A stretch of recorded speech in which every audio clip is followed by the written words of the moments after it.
Recording in progress.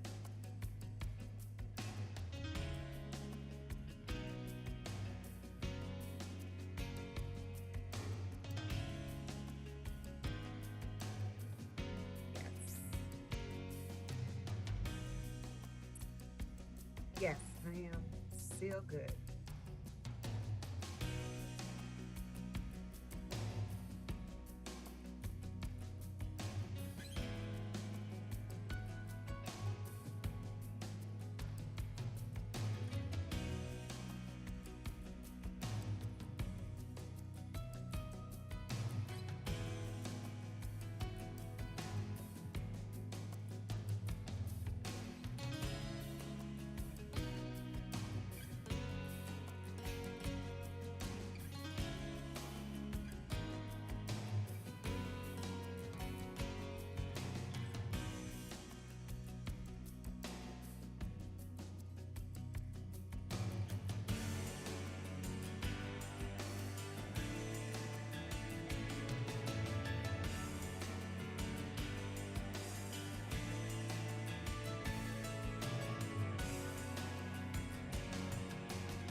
No, I had my computer on, so it's sitting with me.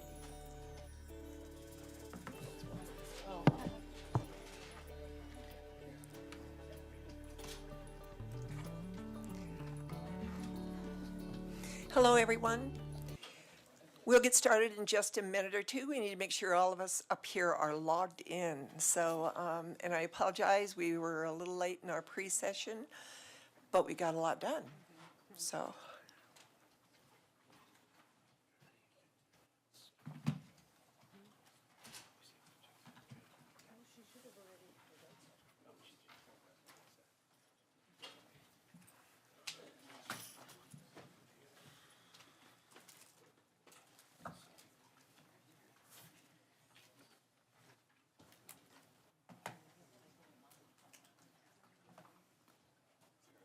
Okay. Tim logged in? Okay.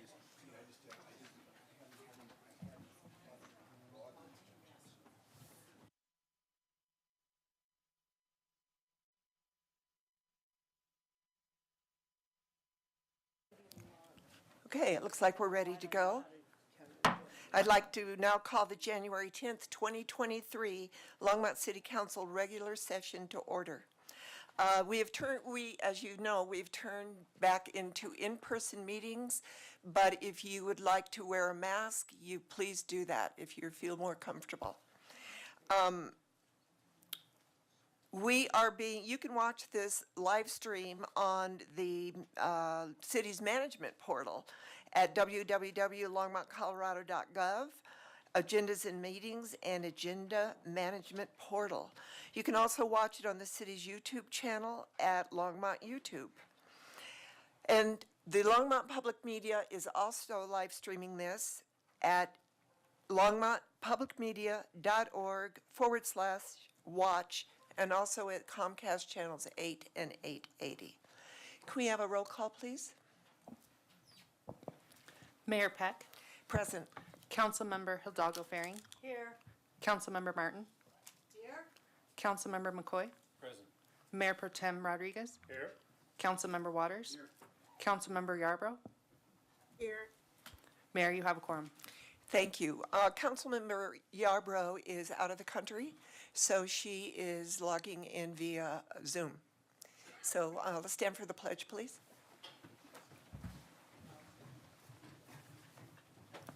I pledge allegiance to the flag of the United States of America and to the republic for which it stands, one nation, under God, indivisible, with liberty and justice for all.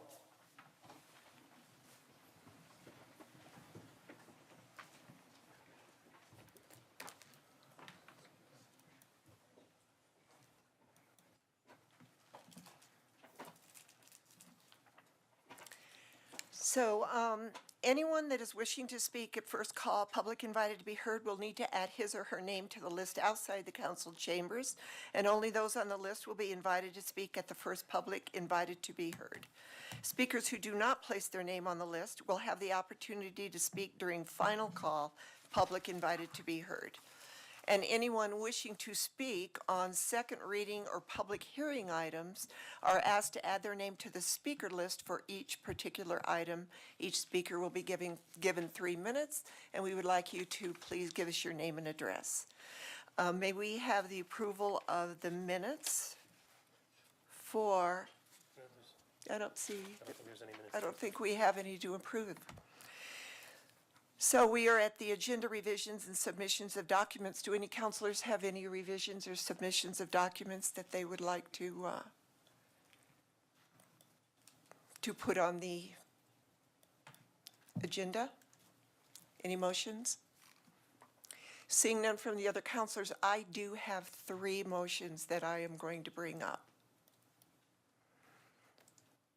So I'm going to move to amend tonight's agenda to move the discussion and presentation of the Bronco's funding from the general business portion at the end of the meeting to our presentation, special reports and presentations.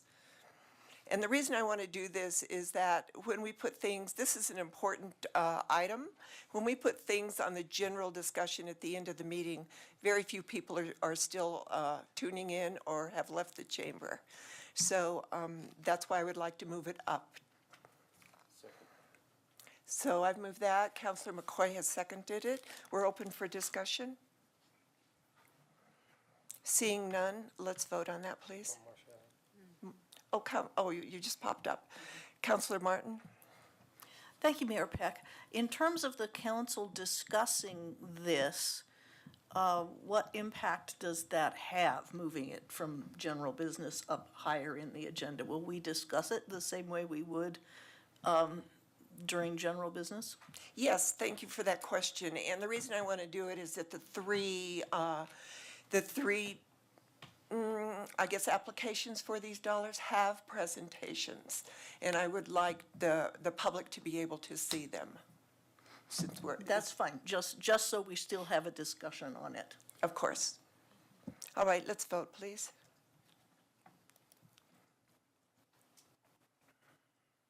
I think we're waiting for one more. Councilmember Yarbrough, are you able to vote?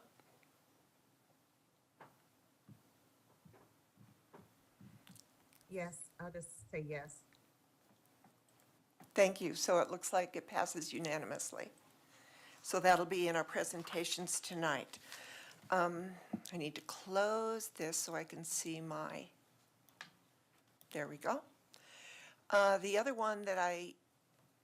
The other motion that I want to make, we all got an email from Janice Roban from Sister Cities with telling us what it is going to cost to move the fire truck that we've donated to Ciudad Guzman. So I'm going to move to fund the Sister Cities organization up to $10,000. It may not cost that, but up to $10,000 from the City Council Contingency Fund to finance the incurred costs to move the donated fire truck to Ciudad Guzman, Mexico. Seconded.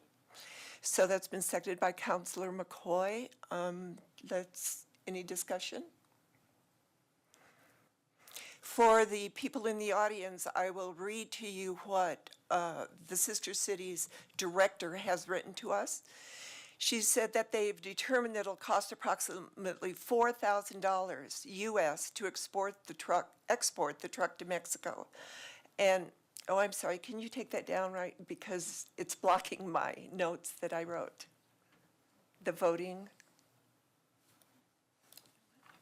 Oh, thank you. I didn't know that was available. And she's also estimating that it'll cost $500 in fuel to get it to the border, and another $500 to get from Laredo to Guzman, plus the cost of tolls in Mexico. Additionally, there's going to be travel costs for Carlos and another firefighter to travel to Colorado.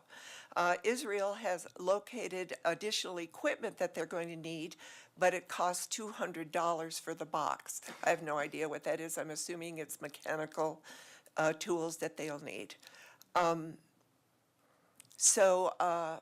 Let's vote. That's what the money is for. It may not cost $10,000, but up to that amount for any other incurred costs.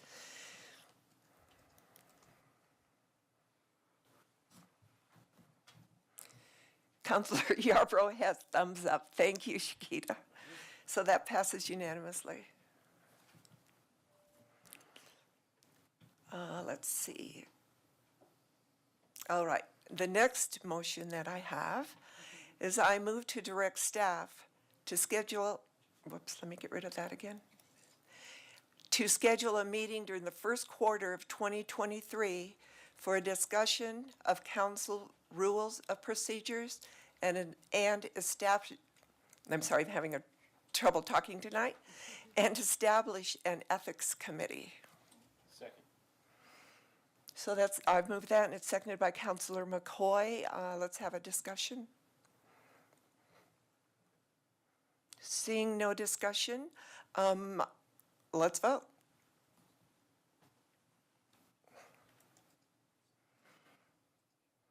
Thumbs up from Councilor Yarbrough.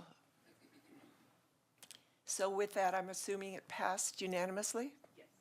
Thank you very much. That's it from me. Aren't you glad? So the next thing we have are our city manager's report. No report, Mayor, Council. Thank you. On special reports and presentations, I have a proclamation to read, and it's a proclamation designating January 15th through the 21st of 2023 as honoring Dr. Martin Luther King Jr. Week in Longmont, Colorado. Whereas January 16th, 2023 marks the Dr. Martin Luther King Jr. holiday on which we honor Dr. King's unwavering fight for the absence of oppression and the presence of opportunity for all, who sacrificed to sow the seeds for a movement of peace, equality, and justice. And whereas across the nation, in the state of Colorado and in the city of Longmont, honoring Dr. King has become a week of service within our communities. Events held throughout Boulder County are made possible by the commitment and dedication of many volunteers from diverse backgrounds. The combined efforts of these volunteers are a fulfillment of Dr. King's dream and highlight the importance of the civil rights movement and the need to take action. And whereas Mr. Lance Hoshiko, photo conductor and manufacturing automation systems engineering manager, and Lexmark International Incorporated for their many years of above and beyond faithful support and service in sharing the importance of social justice, the civil rights movement, Dr. King's legacy, and keeping the dream alive for future generations throughout the Boulder County. Now therefore, I, Joan Peck, Mayor, by virtue of the authority vested in me, and the City Council of the City of Longmont, do hereby proclaim the week of January 15th through the 21st, 2023, as honoring Dr. Martin Luther King Jr. Week in Longmont, and invite all to attend this exciting program honoring Dr. King. So do we have anyone here to accept this proclamation? Oh, here she comes in her great hat.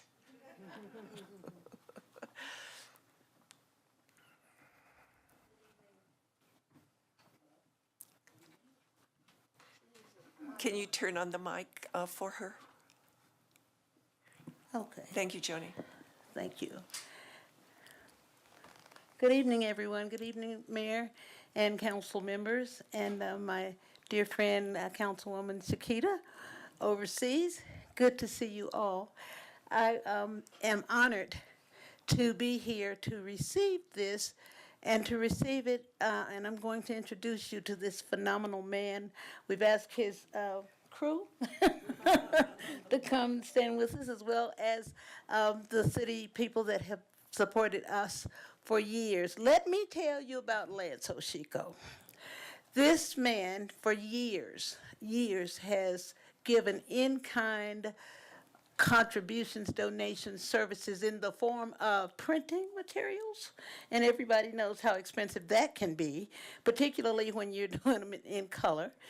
And then the other thing that he does, and this is at Silver Creek, for I know the past, I'm going to say 11 years, we have we've had productions there in honor of Dr. King. Well, each year he has had I'm going to say executive chef of Lexmark get up early, create these phenomenal pastries and desserts and just unbelievable service. And then on top of that, he delivers them, has them delivered by staff, people that just jumping in, that are willing to follow him. That speaks to what kind of a person he is, an outstanding man, an outstanding young man that I am so honored to know. But in addition to that, they would come and they would serve everyone there, and up to and including. Well, last year, we added a Boulder County-wide celebration, and it was at the Dairy Arts Center. And it was an exhibit of Dr. Ernest C. Withers, and we actually flew to Memphis and selected over 100 pieces. And long story short, we created what's called a keepsake brochure. We wanted it to be of the level that people would want to save it as a keepsake to pass on for generations to come. Well, Mr. Lance Hoshiko and his crew took on the task, I'm going to call it a mission, of producing over 2,000 copies of a 40-page brochure. And it is indeed a keepsake. Then Juneteenth produced an additional whole different production, 600 plus copies. And all of this is in kind. In kind. Now, with the work, the staff, and just people just willing to pitch in. And then he and the crew came and actually toured the exhibit. And that was such an honor, and it was an honor that I had the opportunity to share with him. And one other thing I'll mention is his phenomenal son, in the name of Trenton Hoshiko, has produced for our community productions, virtual productions, for those that couldn't get out and still can't get out for whatever reason, be it illness, age, whatever it is, just caring enough to put that kind of work into what it takes to do that. And it's just remarkable people. But like father, like son, then back to father, tonight we honor Lance Hoshiko, and it is indeed an honor for us to have him with us. And this year will be no different. We're getting ready to do some other events coming up post-MLK. As you read, the two celebrations countywide. The first one's going to be in Boulder at Jewish Community Center on January the 15th, which is Sunday. And Monday, of course, at Silver Creek again, our Silver Creek High School. Eric Finnestead, principal. And we're just honored, and we want you all to please come and support. We love to see your faces. And with that, there are many other events that will be planned throughout the month, and I'm not going to entertain you tonight and read them all. I know you really want me to, but I'm not. So, but they will be posted on the websites. Thanks to Adriana, Carmen, and the crew. Thank you for your support. And with that, I'm going to present and ask if you would please, let's give him a standing ovation, Mr. Lance Hoshiko.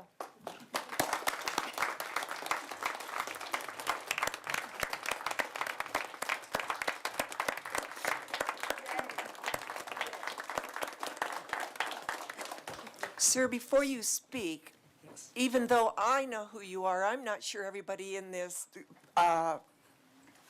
chamber does. Can you please give us your name, Ms. Woodley? Is that what's Woodley? Oh, me? Yeah. Okay. I'm Madeline Strong Woodley, and I am the chair basically for all of the Boulder County events. the cultural events surrounding African American culturism. Thank you. Mr. Hoshiko. Thank you, Mayor Peck, and thank you, Council. I wish to commend Lexmark International for their commitment to diversity, equity, and inclusion, and also thank my many volunteers who, for many years, have delivered the goods for the celebration of Martin Luther King Jr. holiday.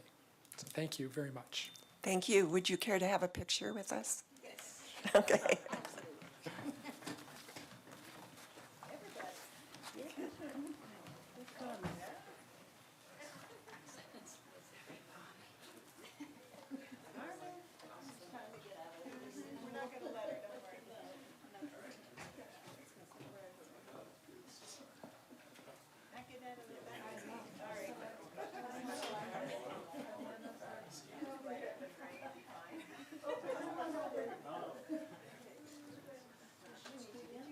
If I can have you all scoot in a little bit closer together, please.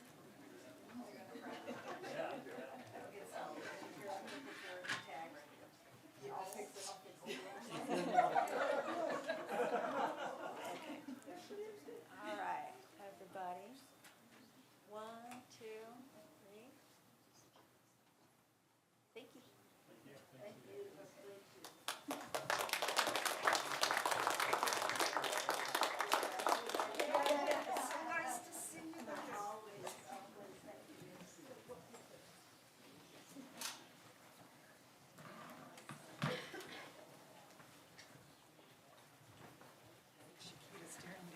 I know.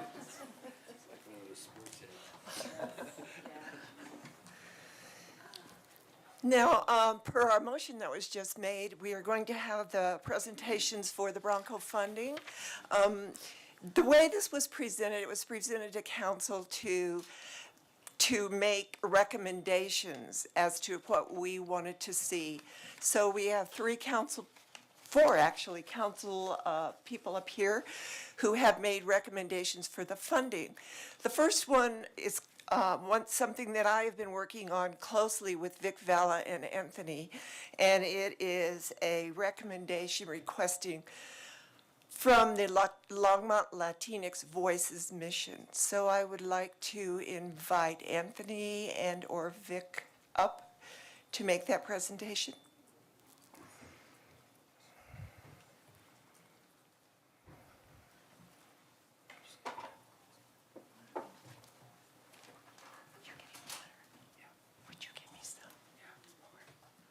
Are you not allowing Michael Schultzmeyer to make his?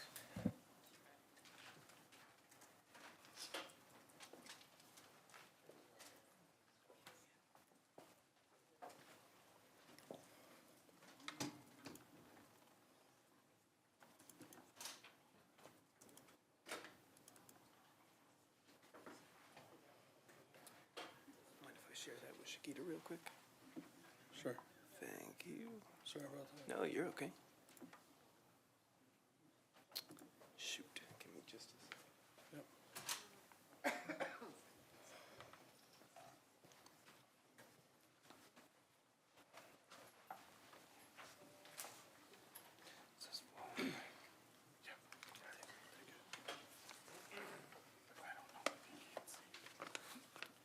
He's connecting Shakita. Pardon? Oh, no, I'm fine.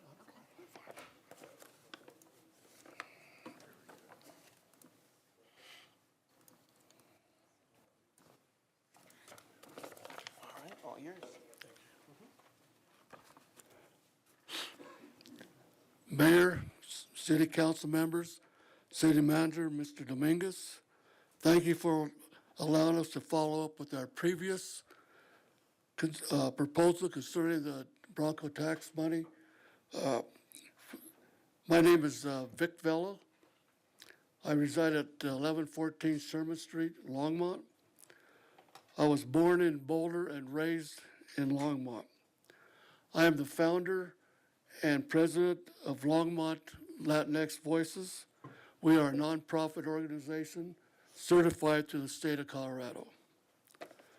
Our main mission is to help to make it an even playing field for our underprivileged and at-risk youth so they are able to participate in whatever activity they desire. I have coached for 39 years in Longmont, both youth and high school, baseball and football. During those years, just as it is today, our underprivileged and at-risk kids were and still are unable to participate in football, baseball, or any other extracurricular activities because of the cost to register or to purchase equipment, etc. LLV, we have data and costs to present to the council as to why it is important that we receive some of that Bronco tax money so we are able to help our underprivileged and at-risk kids participate in activities, but out-of-school activities, not out-of-school activities, sorry.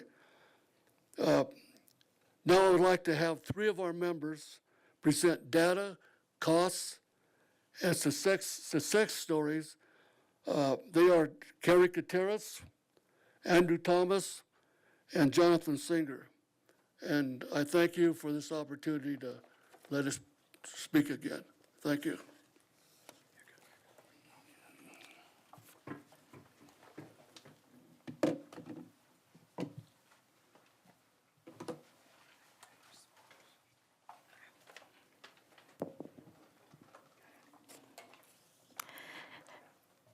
Thank you so much for the time to speak. My name is Carrie Gutierrez. I live at 1200 Kim Park Street in Longmont, Colorado. I am a first-generation college student, and I'm currently attending Front Range Community College. And I was born and raised in Boulder. Tonight I'm going to be going to provide data to prove and show how much disparity there is between privileged children and underprivileged youth. You can see on this slide, you were provided, there's a graph that shows the disparity among children in poverty and those who are not.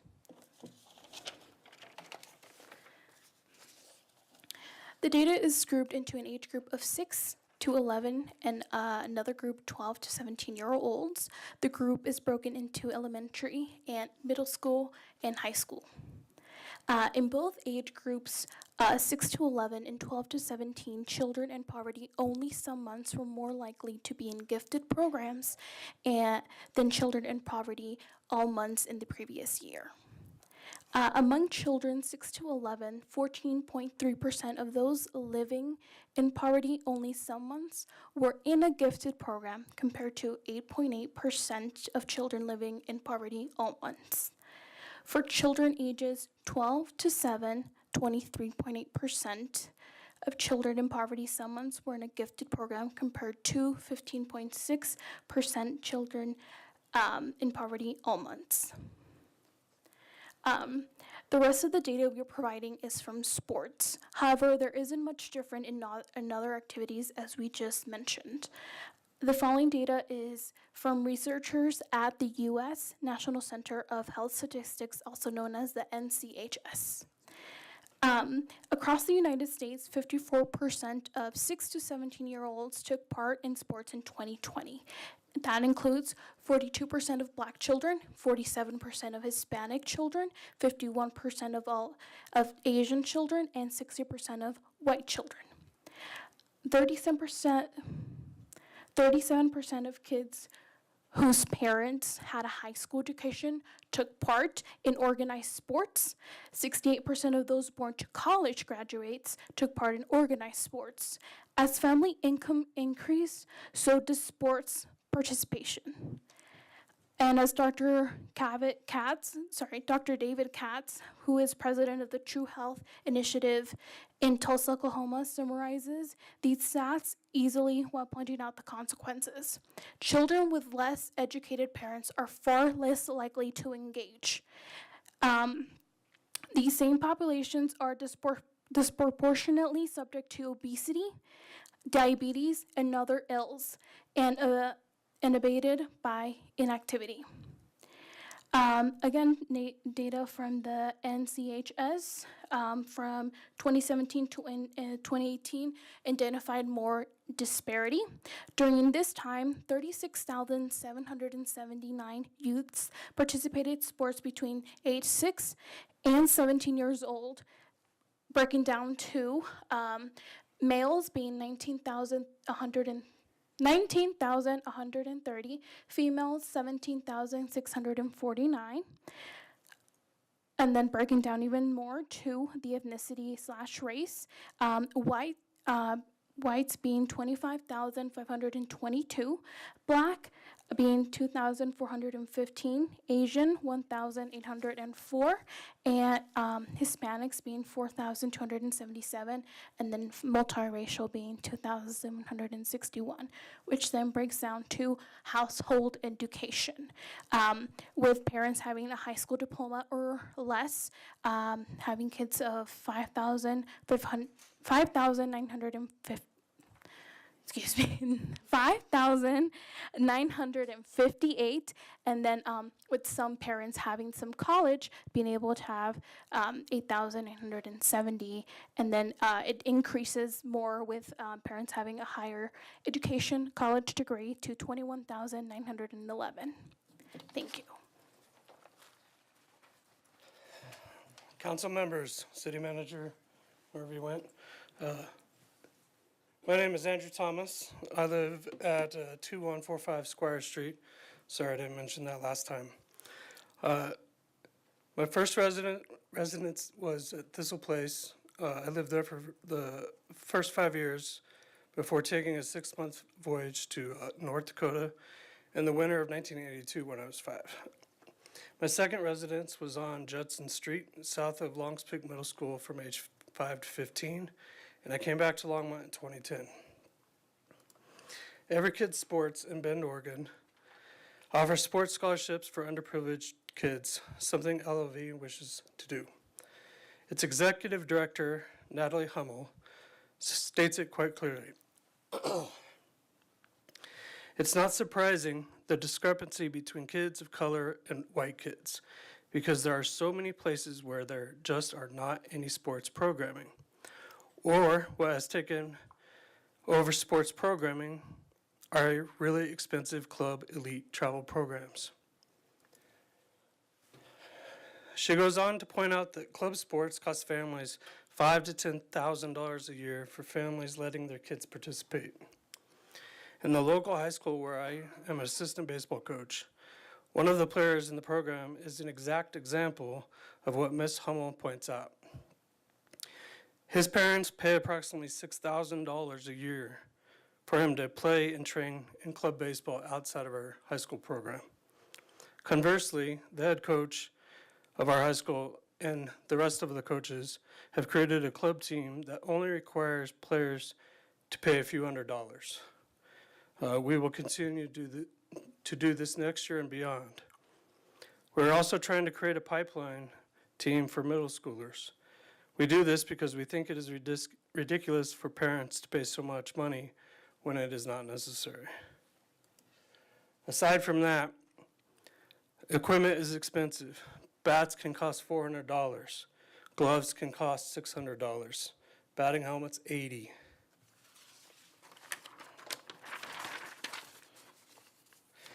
Catching equipment is $600. By the way, that's like double than when I was a catcher. This does not even include cost of pants, socks, protective cups, batting gloves, gear bags, sliding shorts, etc. Entry fee for a single player to join Longmont Baseball League is $140 to $210. LOV wants to positively affect as many youth as possible.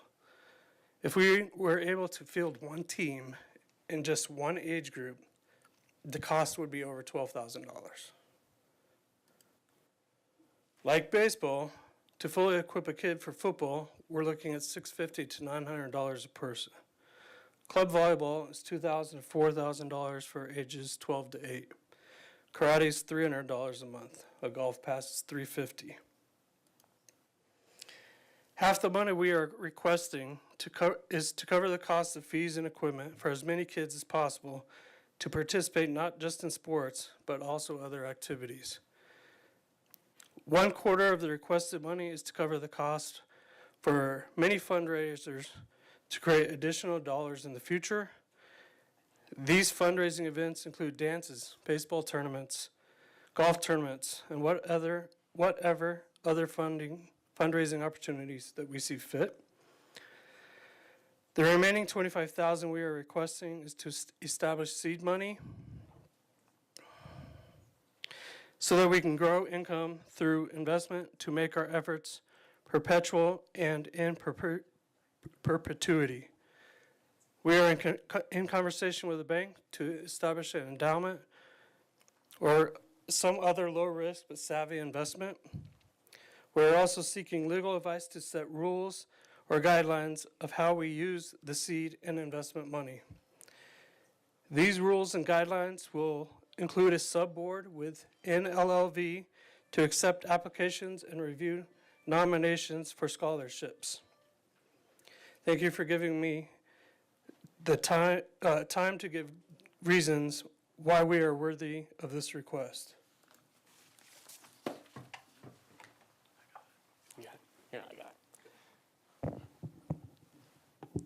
All right, good evening, council members, mayor, and city staff. I'm Jonathan Singer. I reside in Longmont, and as I have for the last 18 years, and now living at 2408 Mountain View Avenue. And before I was here, I was also in the state legislature where I chaired the House Health and Human Services Committee. And before that, worked with at-risk youth across Boulder County to ensure their success. So I wanted to share 3 stories with you very briefly about what that success looks like. The first story, and all these names are pseudonyms, starts with a kid named Tom. Tom came to my after-school program, and he was shy, a little skinny, wore glasses. I know nothing about what his life was like as a high school student. And he showed really little physical interest in physical activity and little physical aptitude. But he kept coming to my program. And eventually I discovered that artistic way and the organization that he had actually helped create new programs for middle school students. And he was so plugged in that at the end of my time at that after-school program, when I left to take another job working with our unhoused, he said, "You know what, Jonathan? You showed me that nerds can be cool too." It wasn't just a success story for me, but for those middle school students as well. The next student was a middle school student going to a before-school program. For those of you who know why we have before-school programs, the economics of today force typically both parents to work, both of them oftentimes leaving before school starts. And so students are excited to attend these programs in part because their peers go, in part because the programs are exciting, but also in part because their parents want them to be on school, on time, and in a safe place. So this 6th grade student showed up in my program, more interested in manga comic books than hanging out with her friends and her peers, and pretty focused on that. But she kept coming back. And eventually she actually came out of her shell, and the way she did was actually her peers inviting her to come as they said, "Hey, you look, Ayane, we see you. We want you to come show up with us, be here with us." And this brings me to success story number 3. This was a young kid who moved across the country right before high school. And from sea level to Colorado's Mile High, he decided, you know what? I'm going to participate in sports, and long distance running sounds good if we're going to be a mile high. So in the middle of his freshman year, he joined an organized sport. Never really made it to varsity sports, but his mentors, his coaches, never really gave up on him. They showed the same attention to him as they would of any varsity runner. And now that student grew into somebody that started to invest in other people and to spend his time serving others. I don't know who that is. Oh, wait. No, I do. You're sitting in front of him right now. So what did we learn? That first kid taught us that mentors can learn from kids just as kids can learn from mentors. That young girl taught us how to trust in a program can actually build that internal growth to strive. And that third kid learned about success in sports, humility in success, acceptance of loss, and perseverance. That most things worth having take time. So this is why LLV is asking for the $100,000, because there are so many other success stories waiting to be told. And we want to create those success stories for as many underprivileged kids as possible. Longmont's story has been one of struggle, tragedy, violence, community, unity, and perseverance. When people asked me when I was getting my degree in social work why I wanted to do it, I told them I was returning a favor. I was returning a favor to coaches who invested in me, and I was going to do it in the way I best could. There are so many other youth waiting to have that favor bestowed upon them. The primary applications that you're going to see tonight focus on bricks and mortar, and that is smart with one-time money. But this group here today that I volunteer with is asking for a small portion of that, not for bricks and mortar, but for hearts and minds, because we know that youth grow up and time is of the essence. The tragedy that happened just last summer at the fairgrounds doesn't need to be repeated. Teams that work together, people who participate in after-school activities, you saw the research. It is incontrovertible that students who participate in before and after-school programs, sports or otherwise, academic performance goes up, GPA goes up, the likelihood of getting involved in the criminal justice system goes down. The likelihood of seeing further successes like we saw with those three youth also goes way up. So help us return that favor to this generation today.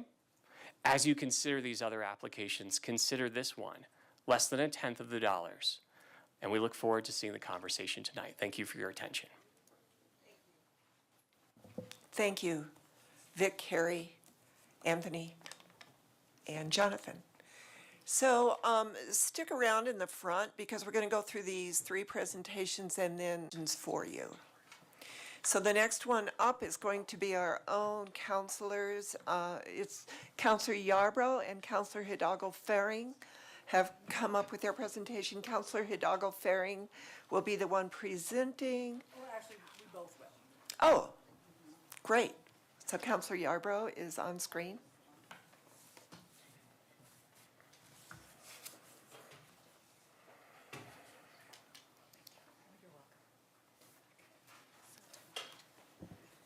Okay, hello. Can we get the presentation?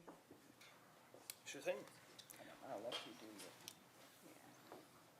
it. Alice, can you move that camera down a little bit so I can see Susie? I You can't bet. see. Thank you. My forehead. Counselor Yarbrough, is there any way that you can, you're kind of muted a little bit. I'm muted. You can't hear me? We can hear you, but it's softer. Can you raise your volume? Okay, is that any better? Can It's you, on 100%, so I don't know. okay. So I where's guess the you're going to have sound to listen coming out? carefully in the counselor, Counsel James. So the sound it's coming through our speakers up here. Okay, So so- it's all the same system. Okay, I was wondering if it's coming, if it's coming from here, I could move the mic. No, you can hear us okay, right, Chiquita? Yes, I can hear you all. Okay. So, well, I can repeat what she said. So, want- well, what's that? I didn't know if you wanted me to start or you just, Yes, you can How do go you ahead wanna and do it? start. Councilmember Yarborough and I collaborated on this. Her portion, she will speak during her portion and her research, what she researched. I did community involvement or community input. And so I will be presenting the data that came up through that avenue. So you can go ahead and get started. All right, thank you everyone for this, allowing us to have this presentation. Can you hear me okay?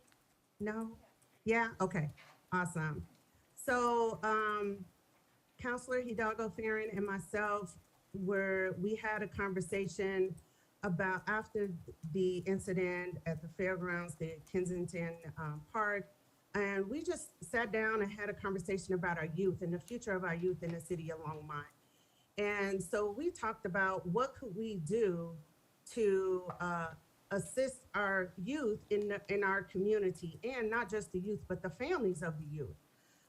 So we thought about how can we have activity, kind of pretty much what LLV was talking about.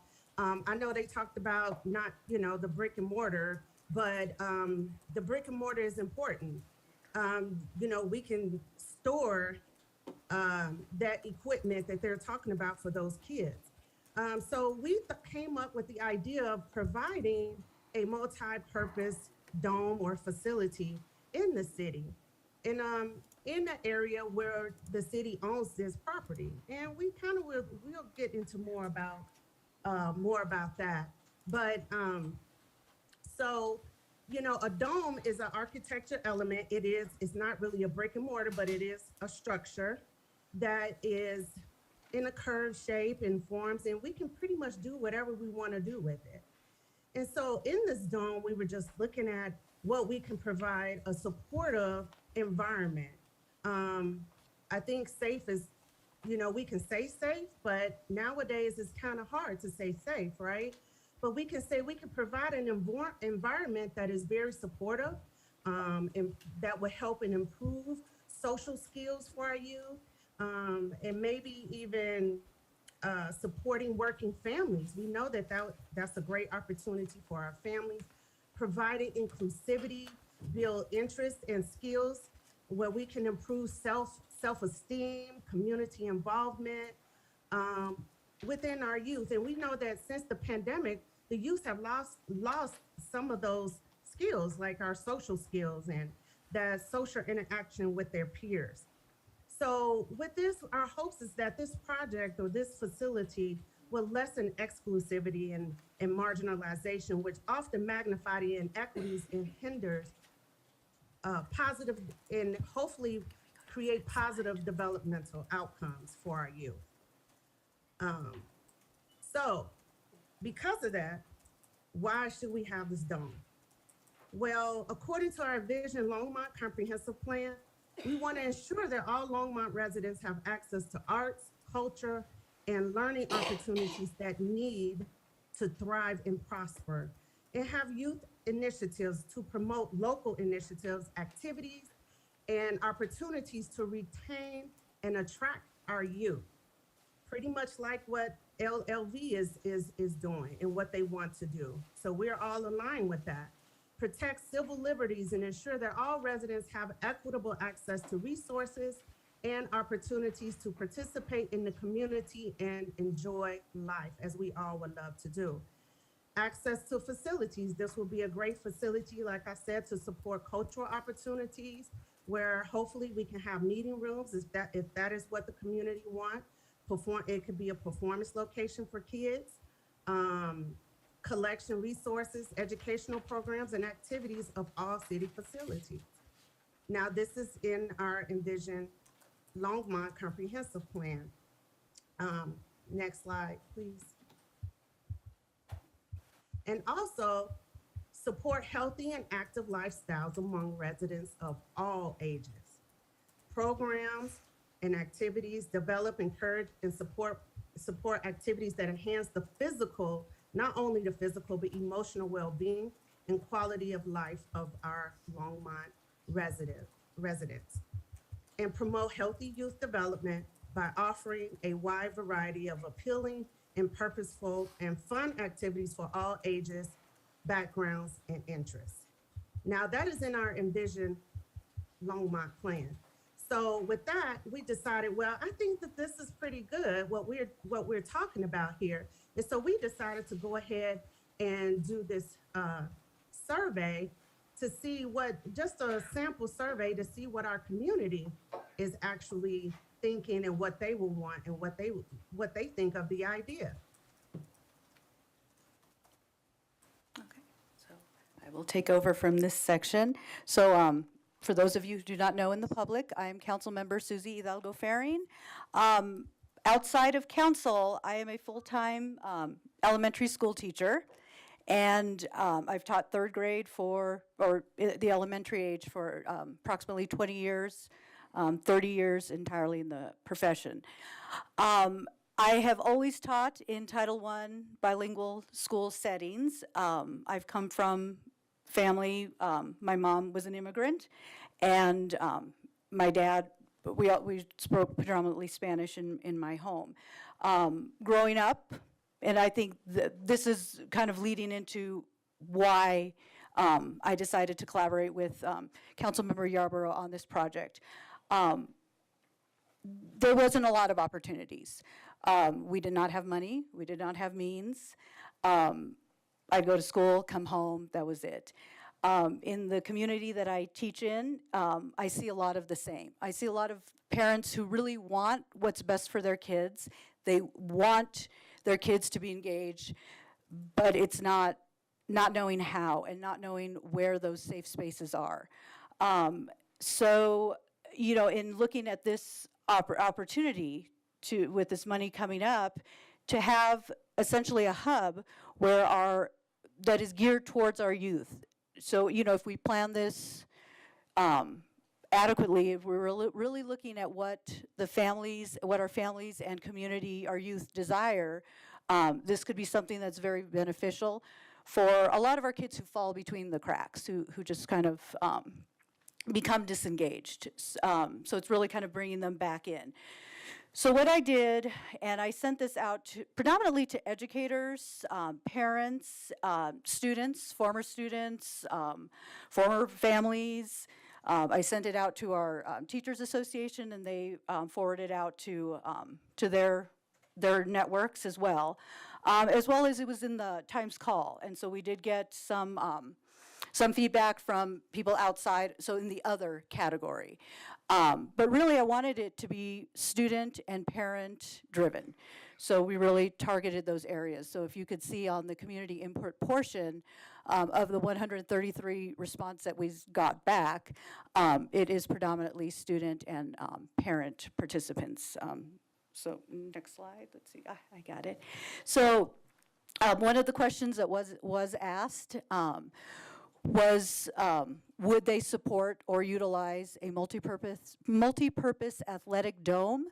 The multi-use doesn't necessarily have to, it's not limited to sports and athletics, but you know, I had a section where it was open up for a comment. What would you like to see in those areas? It could be arcade, it could be just a meeting room where they could, their groups and their connections, networks can come together and have a meeting space. So it showed that people were very interested in seeing a facility like this in our community. And then we did a little priority ranking. And it didn't show up the entire thing, but and I had it both in Spanish and English. So responses that I got were in both languages. And when I printed out the chart, I put in the SurveyMonkey to give me the priorities to put them in order. So based on the responses that we got back, athletic fitness, and not necessarily organized sports, it was fitness, just opportunity to exercise, play ball. It doesn't have to be an organized or competitive sport. The first and second ranking was really high. The next one where our community ranked as higher priority, entertainment, which included arcades, mini golf. What were some of the other things? I had just various examples of what entertainment could include. And so that fell in that second category, with opportunity at the end of the survey for them to identify what would those entertainment categories be. The third one was STEM, technology, makerspace, following by arts, which would include dance, drama, theater, and then parks, outdoor activities. Some of those included that I saw in the comments were like miniature golf, water slides. So it's kind of out of the realm, but I accepted all responses. So, and some of the comments, some of the feedback, and I took a snapshot of the several statements, comments that I received, just ones that were reoccurring over and over again. I included on here, and some were just cut and paste comments that that people shared. But you looking at having that opportunity for volleyball courts, hockey, boxing, soccer, gymnastics, and something that I heard over and over again was looking at that opportunities for low income and at-risk youth. And so I was able to pull back. So when somebody shared a comment, I was able to look and see what were their other responses. And so the ones that were really showing concern for at-risk youth were educators, because we see them in the classroom every day. So that's part of our norm, just having an outlet for our students. A lot of the kids, the students, the go-karts, pool, VR, virtual reality, to share that, and cooking and crafts were some responses that students had shared.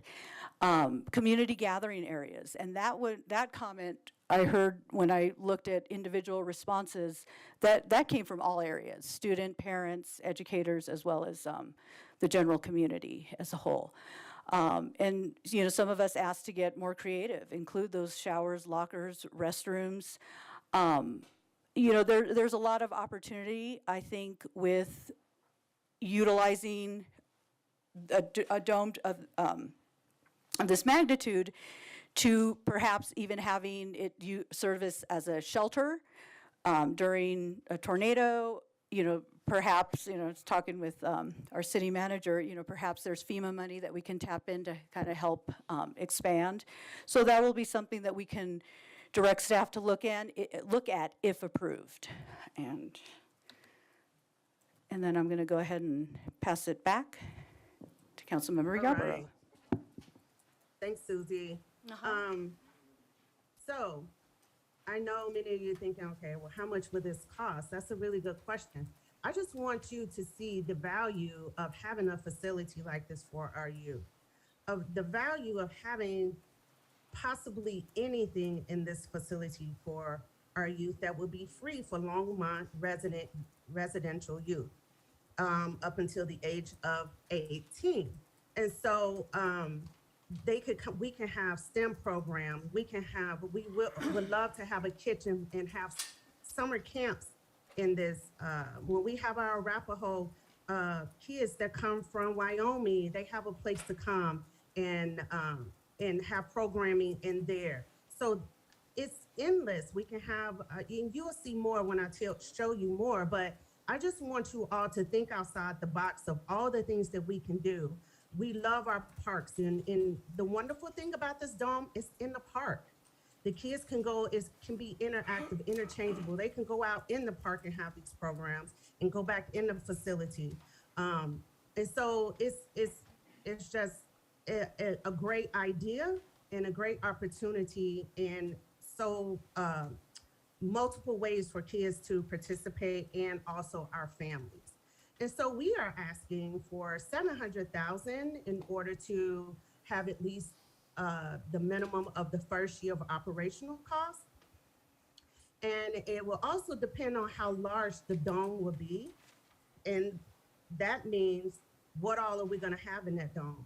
Will it be interchangeable for sports? Will it be a football or a basketball court, or both, tennis, pickleball, right? So the possibilities are endless. We can have whatever we want in that dome. So of course, it all depends on how large the dome would be, and also to make sure that it meets the building code. During my research, an average of a dome, most domes are starting off around 30,000 to it can go up to 4 million. So all of that could depend on if we decide to have a stadium in that dome. So there is, like I said, some domes is just for adults and they have bars in the dome.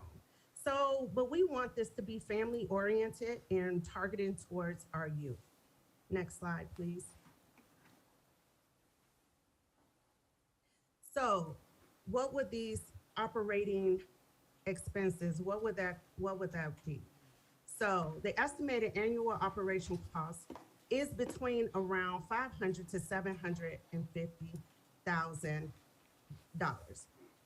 There will be opportunities to leverage ongoing operational costs, such as we can rent out the dome, have conferences in the dome, expos, tournaments, graduations. We all know how many of us have been to graduations where it's pouring down raining, you know? So during inclement weather, we will have an opportunity to go into a dome. And so that could be rented out as well.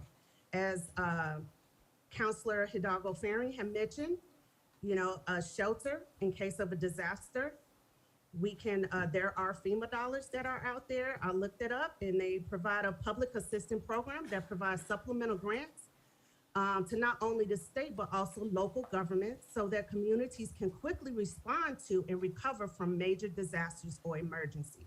That means we have a preventative measure in place if something like that happens. Of course, we don't want that to happen, but even if our sister cities, we can have someone, one of, you know, Louisville or anyone else, we have places for people to stay if we need to turn it into a shelter and put cots and beds in there for them. We can charge for those who are not residents of the city of Longmont. It would be free for, like I said, for our youth up to 18 years old, and then after that, a nominal fee for the rest of the residents in Longmont. Fee to anyone who resides outside of the city. Boulder County funds. I know, you know, we can look into that. I know they have recreational funds for things like this. Sponsorships, grants. I mean, we can look into these other opportunities to leverage out the ongoing operational costs. Please, next slide. So the youth, this could be, the youth center will be the one that we talk to the youth center and ask their opinion to see if this facility will be a great opportunity for them. As we know that our city is growing, our population is growing, and our youth are growing as well. So they will have more space for their programming to grow. And so they can have indoor practices, we can have exhibitions, graduations, like I said, fitness, theater, sport competition, cultural events, you know, mentorship programs. That will be awesome. We can have the internship programs from CU, Front Range, where these coaches or people who are in kinesiology, I can't say it right, but you all know what I'm talking about. These programs where they could come in and help kids to learn about how their body is doing with sports and things like that. We can have fairs in there. The possibilities are endless. Opportunities and for our students and parents will be this is great. Next slide, please. I don't know how many of you know about esports, but oh my goodness. In 2022, the global esport market was valued at just over $1.38 billion US. And this is a up and coming sport. And I would love to see myself, our young girls, to learn about esports. Young kids are actually making money during this esports. And so I know many parents are like, I hate, you know, my kids are sitting there in front of a game all day. Well, let's talk about it. How can we assist them in a more of a structured environment for them, more of a safe environment where they're monitored by adults? This is not a thing in Colorado. Longmont could be one of the first ones to present the esports here in the city of Longmont. Gamers gain useful skills from participating in esports that help them on a broader learning journey, analytical problem solving, time management, collaboration, and also teamwork. So I would love to see an all-girl team. That's just me. I guess I'm a little biased, but it's great. So that's just another idea. Next slide, please. So there you go. Here are some more opportunities. Look, batting cages, weight rooms, and all of this could be sectioned off. There's a music venue. Little kids can do performances there. I know we have a theater and all those things, but we can rock out with a concert in the dome with little kids. You know, it's just so many opportunities that we can have. And like I mentioned previously, we can also, you know, store those equipments for other groups that may not have a brick and mortar. That would be a great opportunity. They could come in and use the lockers and use the showers. And hopefully we will be, if the youth center would love to have a kitchen, then that's what we would do. So as you can see, there's just so many great opportunities that this facility or dome can occupy. Not only would it cater to the needs of the youth in our community, but it can also assist our adults who may want to play pickleball year round, be mentors to our youth, and with the many programs the Youth Center offers, the possibilities, again, are endless. Next slide. So before you switch over to the next slide, the other thing is, at one time we did have an expo space where we held our unity in the community. We held, I want to think, what else did we have? We had our teacher awards. There were, but that space is no longer available. So having a space, an indoor space that we can network with LDDA, with the Chamber of Commerce, Latino Chamber, to have that would be another way that renting out that space to help with ongoing costs, as well as getting creative with that, the space that we have. I think looking at the indoor, you know, for a lot of us, especially those of us who knew the family of the child that was shot and killed at Kensington Park, it shook us to the core. And, you know, to have a safe indoor space, I'm hearing over and over again from parents, they want their kids to be active, but they're afraid to let them out. So, you know, looking at how that would meet the needs of what our community is asking for, I think this is in line with what, that would meet those needs. And I'm going to move us to the next slide. Go ahead. Yes, so I just want to also mention that I myself work with youth in my everyday work from 9 to 5. So I work with young girls, and I work with girls of color, and I work with kids in elementary school. So I understand the importance of making sure that we have in youth engagement within our community, and especially a growing community is very important. So you may ask, well, is it worth it, right? I think Susie and I have gotten responses, oh, put that money into our parks. Well, we're working, the city is working on that.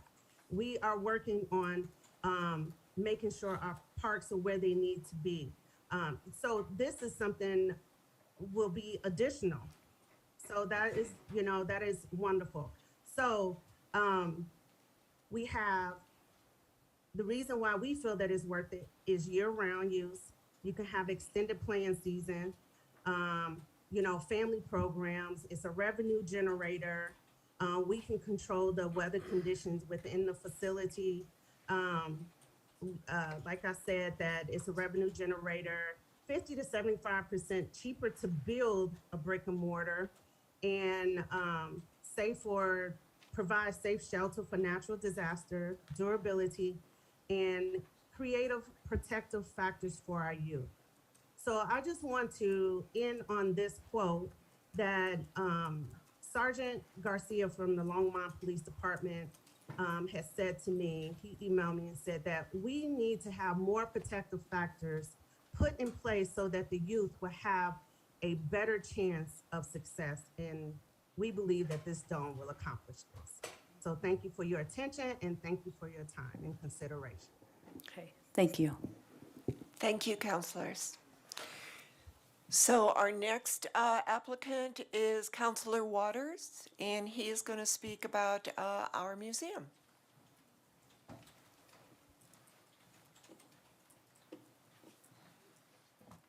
This look right? Yep, great.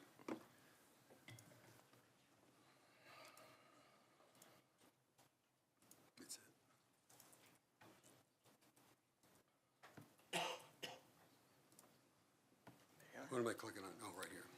Yes, you can click that guy, Yeah, or thanks. there you go. Thanks, Mayor Peck and council members. Anybody else feel like this is a little bit like Shark Tank? So I'll make my pitch, right, to the sharks up here. Just for whoever cares about this, I think I got this ball rolling one night when we accepted a donation from the Stewart Family Foundation for $1 million to the museum. As I studied that agenda and was looking forward to accepting or approving that donation, I went back to look in our capital improvement budget at what we did for our museum, an existing asset in the 2023 capital improvement budget of $64 million, and realized we didn't put $1 in the capital improvement budget in 2023 for the museum. The expansion of the museum is in the capital improvement budget, but it falls into the unfunded category. So on the evening we accepted that donation, it occurred to me, since we hadn't talked about the use of the Bronco money or what to do with royalties that we will accrue that we do not have to return to oil and gas operators because of the renegotiation of our agreement with oil and gas operators, that would be, the donation would be a good time to respond to the generosity of the Stewart Family Foundation and all they've put into the museum, for us to use some of that money to advance work that's already been done. So to the degree that I created an interesting situation, the intent was to really make a statement both to the foundation and to the museum and our priorities as a council. But so that being said, here's my presentation. I do think I love the ideas that we've heard and the people who are presenting them. I just want to say, but I do think we need to make a real clear-eyed decision about what's the best and highest use of one-time money. Right? This is money that we get one opportunity to allocate, and I think we ought to be clear of what the best and highest use of that money is. Whoops. We have one of the great assets in northern Colorado in our museum. We have a real clear mission for that property, for that asset, and a vision both for the current status of the museum and moving forward. And I think we ought to be clear on what that is. And I won't read this to you. There are some things I'm going to read to you. I won't read you the vision and the mission statements, but just understand what I'm proposing is absolutely aligned with this vision and mission statement and everything else, all the other investments that we've made in the museum. And we've heard about brick and mortar investments. That's what I'm recommending, because I do think that's the appropriate use of one-time money. Just a bit of context. The museum, with the advisory board and with Friends of the Museum, under the leadership of the museum staff, put together a strategic plan several years ago.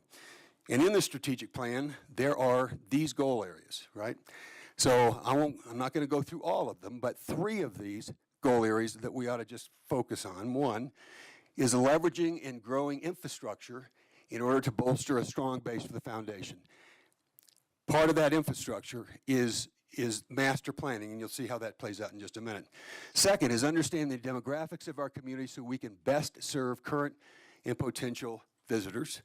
The third goal area is to reinvent, so the formatting we've lost, reinvent and expand our programs to inspire curiosity, critical thinking, and cultural literacy. 3 goals that are part of the strategic plan.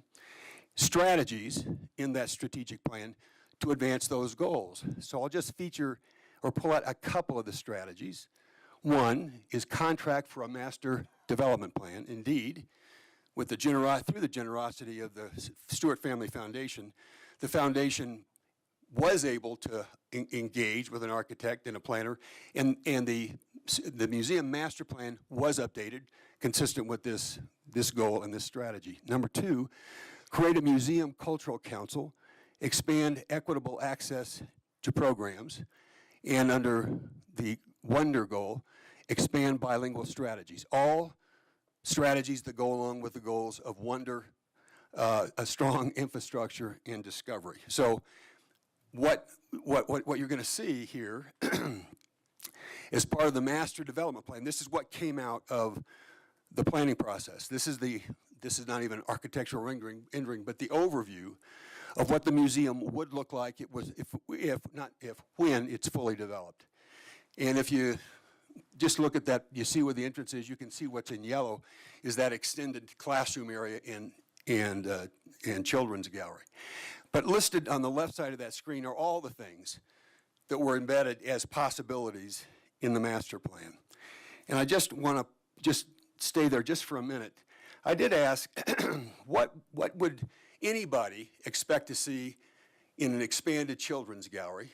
And here is some of what was embedded in the work that rolled up into this plan. A space designed and built for children to explore, experiment, socialize, test theories, wonder, practice, and grow. To inspire the process of informal learning and growth, and for all community members to see themselves reflected in the museum.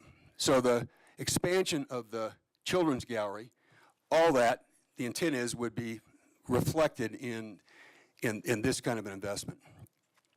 In your materials tonight, there's a resolution that I drafted several months ago.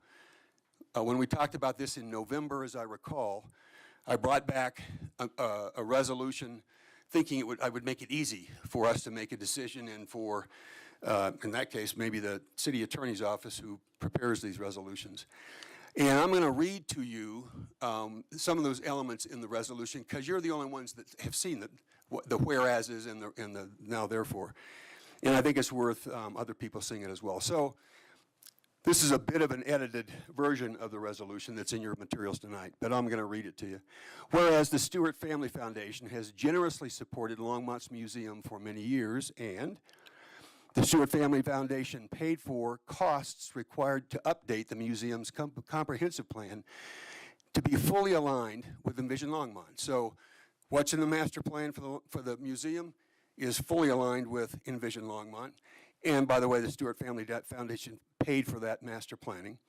The Museum Advisory Board has renewed and supports the museum's master plan, which is aligned with Envision Longmont. And I do think whatever we do with these dollars, we ought to make certain that our advisory boards or groups who give particular attention to how we spend our money and the product as a result of that have been consulted or we've heard from them. And in this case, that's already happened. The Stewart Family Foundation funded the design to expand the Longmont Museum when funding becomes available. So the design's there. They've put up $5 million, as I recall, towards the expansion of the museum. We've yet to match any of that $5 million. This is probably a $23 million project if we started today. But this would reduce some of that cost if we could direct these dollars to get a head start on that expansion by the use of these one-time funds. To keep going, the Stewart Family Foundation provided $12,000 to support preparation of a grant application to the National Endowment of the Humanities. Right, we have a proposal in that they help fund the cost of developing, and they put $4 million on the table in order to submit that grant proposal, which required a 4-to-1 match if we're funded. Right, if the grant's funded, it's a $5 million, it'll be a $5 million project or budget. $4 million from the foundation, $1 million from the Endowment for the Humanities. Just another example of the kind of generosity we've enjoyed from the Stewart Family Foundation. the foundation has committed $1 million to cover the cost of construction documents when funding is available to expand the library. So there's money in the bank. If we were to approve expansion of the Children's Gallery, there's already money to cover the cost of construction documents to do the expansion. The resolution goes on to say, for reasons understood and supported by the council, the city's $64 million 2023 capital improvement budget includes no capital improvement for the museum, and we understand why, based on all the competing priorities or needs in the budget. The museum is the city's premier venue for enlightened civil discourse, and the museum encourages, sponsors, hosts, facilitates, and curates multi-generation and multicultural learning opportunities, and the Longmont Museum Discovery Days, you're all familiar with Discovery Days, is probably the premier and most accessible, high-quality, and affordable early learning opportunity in northern Colorado. In a time when we're looking for expanded opportunities for childcare and early learning, this is an opportunity that we can advance through expansion of the children's program at the museum. The museum epitomizes diversity, equity, and inclusion in virtually every aspect of the programming, their programming and operations. The museum is an existing City of Longmont asset worthy of additional capital investment that will serve generations of children to come. So now we get to the where, the therefore. As an excellent use of one-time funding and as an investment in the existing City of, in an existing City of Longmont asset, and as an investment in the City of Longmont's future, to allocate half of that Bronco money, along with proceeds from, or the accruing royalties from oil and gas operators, to put together a $2 million pot. We anticipate $3 million in royalties, half of the Bronco money for a $2 million pot to be committed to expansion of the library. Because, as the library is inviting people to find themselves, of the museum, sorry, I don't know how many times I said library. I'm talking about the museum the whole time up here. Find yourself, as the museum invites people to find themselves in the museum, it's fun to do because it is one of our greatest assets and it's worthy of this kind of an investment. So it's brick and mortar, but it's brick and mortar that serves a whole bunch of children in this community and will do so forever. Thanks. Thank you, Councilor Waters. So now we can have an open discussion. Let's keep this to 15 minutes because it's been a long discussion, and I don't think we're going to vote on this tonight because we need to think about it, and we just got all the information that we needed. So I'm opening it up for questions on all three applications, and I see that Councilor McCoy is up first. Thank you, Mayor Peck. I just had a couple of quick questions about the dome. I would like to know a little bit about, the general idea about what we think might be maintenance per year. And also, I'm concerned about, we get these time periods where we get these massive winds. And how that might have a impact on a structure like that. I'm not against it. I'm just trying to figure out what that looks like, and then just general. Boy, I'm getting a lot of feedback here. Whoops, there we go. General. Oversight, management and facility oversight, and what that might look like a little bit. So, just trying to feel those issues out a little bit in regards to how expensive something like that might be after it's been put into place.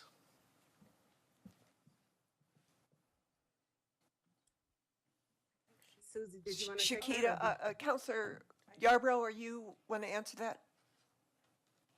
I can. I didn't know if Councilor Hidalgo-Fearing. Either one. Councilor Hidalgo-Fearing? Okay, thank you. I'll get started and then you can add on anything that I may have missed. So in our research, we were looking at the materials. So the materials are pretty fortified. So and there are domes, I was looking at some that are built throughout the nation that are used as disaster shelters. So they are equipped to handle wind or tornado. Well, tornado's a pretty strong wind, so, so it'll get it. So, you know, we would have that, that reinforcement. So as far as durability. As far as cost, it depends. One of the areas that we were looking at was at Centennial, next to the youth center, so that field, which, and the city manager can correct me if I'm wrong, it was 100, that whole area, which we probably wouldn't fill the entire space, 175,000 square feet. Is that right? My brain has not failed me. So in that, looking at something that would fit within that space. Their other thing is we were researching, things that I was looking at is if we did 2 smaller domes, and this was something that our city manager had recommended, and then I kind of looked at different cost items. I couldn't get a pinpoint to an exact, because then we'd have to commit with, really it's the city staff getting in touch with these individuals to give us exact costs. But it would be less expensive to do 2 smaller and then have a connecting hallway in between. So really looking at what would be the most feasible. If approved, then we can direct staff to further investigate and find what we could get for the best amount for our dollars. And if you want to chime in for anything. Okay, so we have Councilor Martin. Thank you, Mayor Peck. First of all, I would like to say that I don't think anyone would ever argue the point that we need more structured programs for our young people, and especially our less advantaged young people, than we have today. All of these presentations, except Dr. Waters, have made only that part of the case. And I don't think we can award money based on the need case. We have to award money based on an economic case, such as the cases we expect from our independent nonprofits, like Hope and the Hour Center and other organizations that we fund on a one-time basis all the time. So I'd like to just talk about the necessity of going through a process to make these decisions. There has to be a plan that details the expenditures that are going to be made, much more than there already are.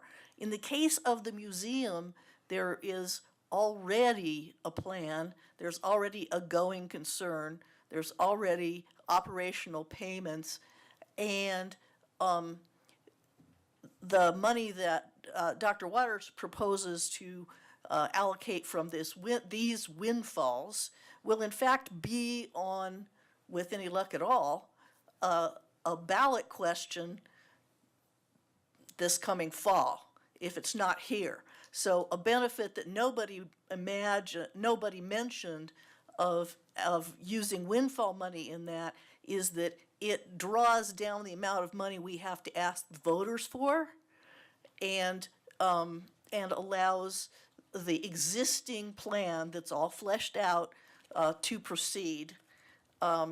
And so that's kind of a double bonus, and I would like to see us make that decision quickly because it's inherently different than the others.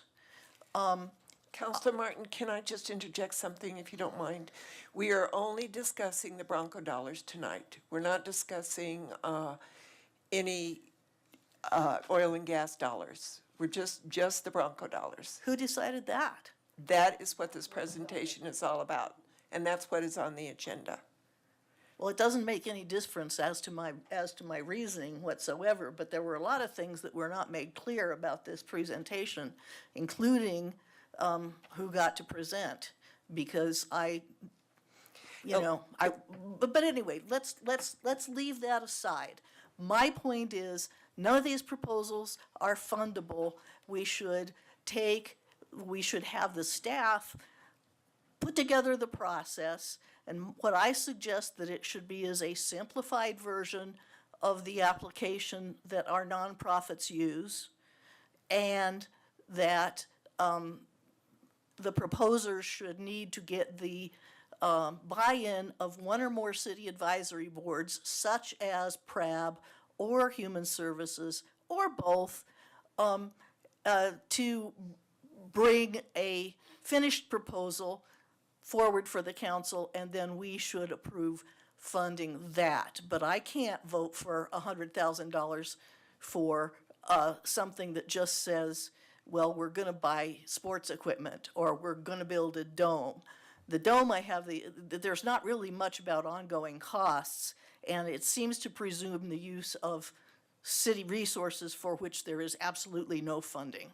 So, if we try to move any money other than some museum money tonight, I have to vote no, but I really want all these programs, or at least I really want a lot of structured youth programs to come out of this discussion and to be paid for by this windfall. I think the LLV is the best because it's realistic. It says, I want seed money, we intend to become self-supporting, and we are really paying for the use of facilities that we already have.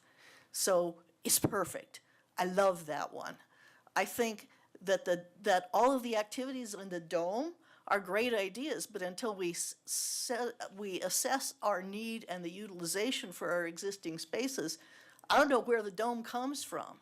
I mean, domes are cool, but we need to understand whether we need one or not in order to have these very essential youth programs. So that's where I say we go, and I would move that we direct the staff to set up a process by which not only these council-sponsored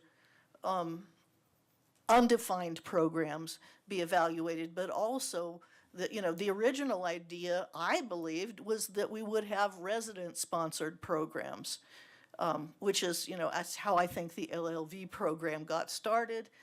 There are some programs that weren't included in this for reasons I don't fully understand, because I didn't take it out of the council meeting where we discussed what presentations would be heard. But at any rate, I don't think we can vote on funding these. I do move on that we award the money to the museum, whatever is asked for out of, if it's only the stadium windfall, then half of the stadium windfall money. Thank you. Mayor Pro Tem Rodriguez? Yes, it was. That was a motion. She made two motions. What? You made two motions. You made, motion. Which motion? No. She made yeah, two. That was a suggestion about the process. You technically moved. Did I? All right, well then let's take the first motion first. I move to direct the staff to devise a process, and I suggest that process be like our award process for nonprofits, and that an advisory board be recruited to decide when the proposal is ready to be brought back to council for funding.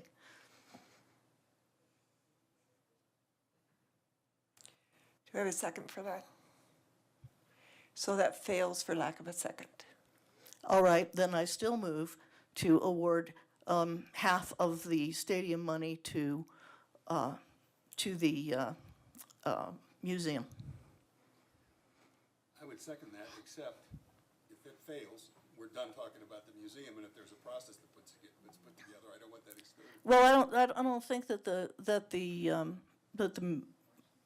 museum proposal needs to go through that process because it has a plan, it has a budget, it has all the other things that this doesn't, that the other proposals lack. In particular, it does not have associated ongoing costs that aren't funded by the windfall. I'll second your motion. So that has been moved and seconded by Councilor Waters. Do we have any discussion? Mayor Pro Tem Rodriguez? Whoops. Yeah, I was really hoping that wouldn't get a second because I don't feel comfortable voting on any of them tonight, to be honest with you. I agree. I hadn't planned on voting on anything. Okay, Mayor Peck, thank you. I'm in the same boat as Mayor Pro Tem Rodriguez. I kind of wanted, I was understanding that we were spending 15 minutes on this and kind of talk a little bit about it and then come back. I'm not totally against an idea of having some sort of vetting process and making sure things are clear. But again, to Councilor Waters' point, we want to make sure that it doesn't mess up anything else. So I won't be supporting that. Well, in that case, I will withdraw the motion. Okay, the motion has been withdrawn by Councilor Martin. Councilor Mayor Pro Tem Rodriguez. Thank you. This question is about the restrictions involving the Broncos dollars. I know it was fairly vague. Is it, will it cover, say, administrative costs? Or, for instance, one of the asks was essentially seed money for the LLV organization to create investment to keep their organization more sustainable. Would that be not allowed under the rules stipulating this money? Or is it, because it's vaguely youth-oriented, would it be allowable? Jim, you wanna?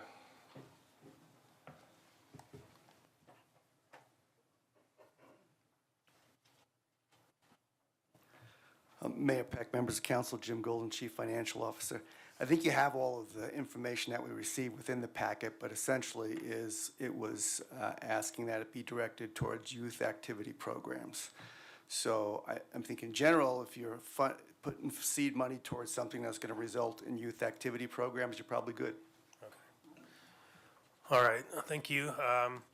As such, I know that it's not my preference to vote on allocation tonight, but for me, I'm really looking forward the expansion and access of our youth programs in the city with this money, and whether that be in use for some sort of capital improvement or directly into the expansion of youth programming or access to youth programming is not going to make a big difference to me. It'll be more about the sustainability and viability once the numbers are, I think, a little bit more refined and, not quite as large of a range in some cases. And so I'll be looking forward to a little bit more of a deep dive in that as we go forward. Thank you. Seeing no other questions from council, I do have a couple, and one of them is for either Andrew or Vic.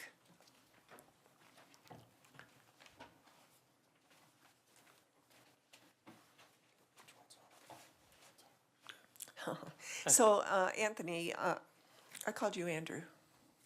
Both A words. I'm Andrew.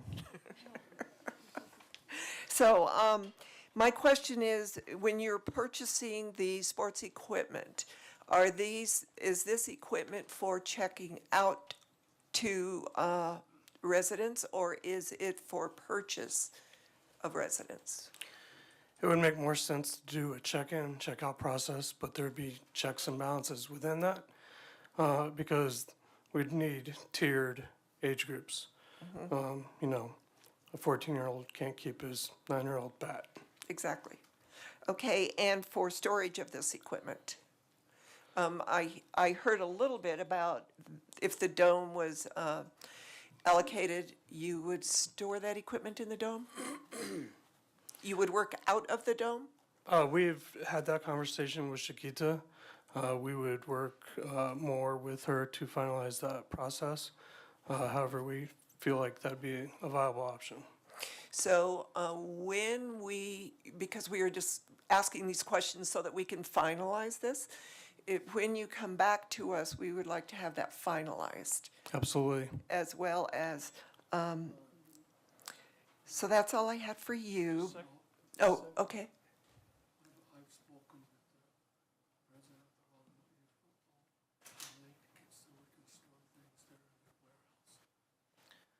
We have the opportunity to also use Longmont Youth Football space. Okay, all right, so you've got that covered. Yes. Thank you. And then my next question is for the dome, either Hidalgo Ferrying or Yarborough. I heard something about a site location for your dome. Have you finalized that? No, it was a suggestion. It's not finalized yet, but it is city, because it's city land. Okay. It would be a strong possibility. My other question for you then is, are you planning on forming a nonprofit to operate this, or do you have the youth center that has agreed totally to to operate it? So you're shaking your head. Councilor Yarborough, is it yes that the youth center has said they would operate this, as well as look for funding? We talked with the youth center. We had our meeting prior to updating our presentation, and we wanted to make sure that, because we don't want the city to have to do, recreate what's already out there. We just want to expand on the programming that they already have and how we can help them and to make it more beneficial. So yes, that property is right next to them. And so that would be the ideal to have it there. And then also they will be the one to run that facility. So before you come back, because this is nothing more than a discussion for your ideas, before you come back, can you have those finalized? Sure. Totally finalized, the site as well as the operator. But I think from my understanding that I guess it will be contingent upon if council approve it. Exactly. In order for the city to move forward. Okay, so you mean just get with the contingency of approval if the youth center will be the one to operate? So what we would have to do, first of all, is if staff has okayed a site location, council has to approve that. So that would be your first step. So Mayor, Council, part of this issue is based on on the development of these proposals and these ideas.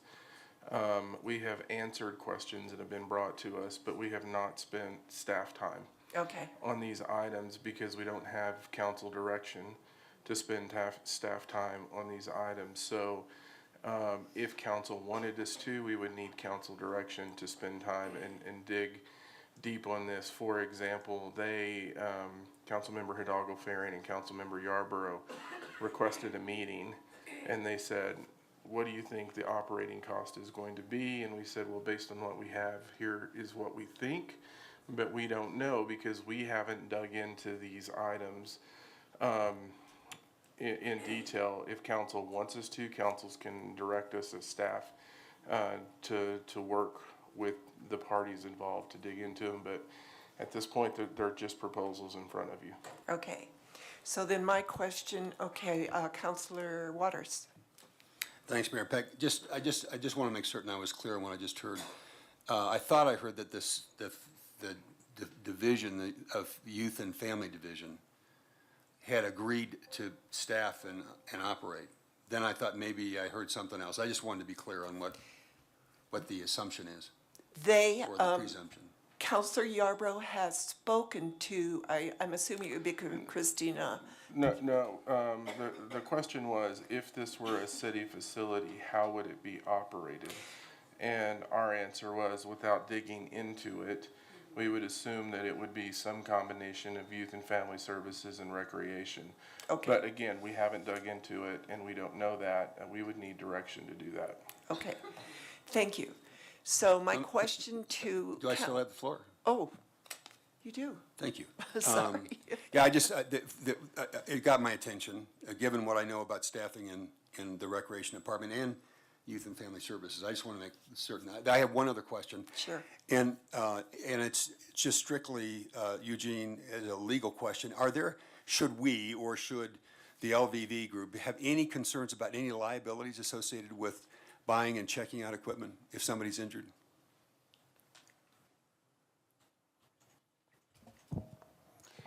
Mayor and Council, Eugene May, City Attorney. I haven't looked into it. I don't think it's a service that the city offers. I know there are organizations that do. For example, REI checks out camping equipment. We would certainly look at their forms. You know, my friend runs Boulder Valley Lacrosse that has a checkout program, so I think organizations So do. there are waivers that people could sign to? I would think so. All right. I just wanted to make certain that there wasn't some unintended scenario, so.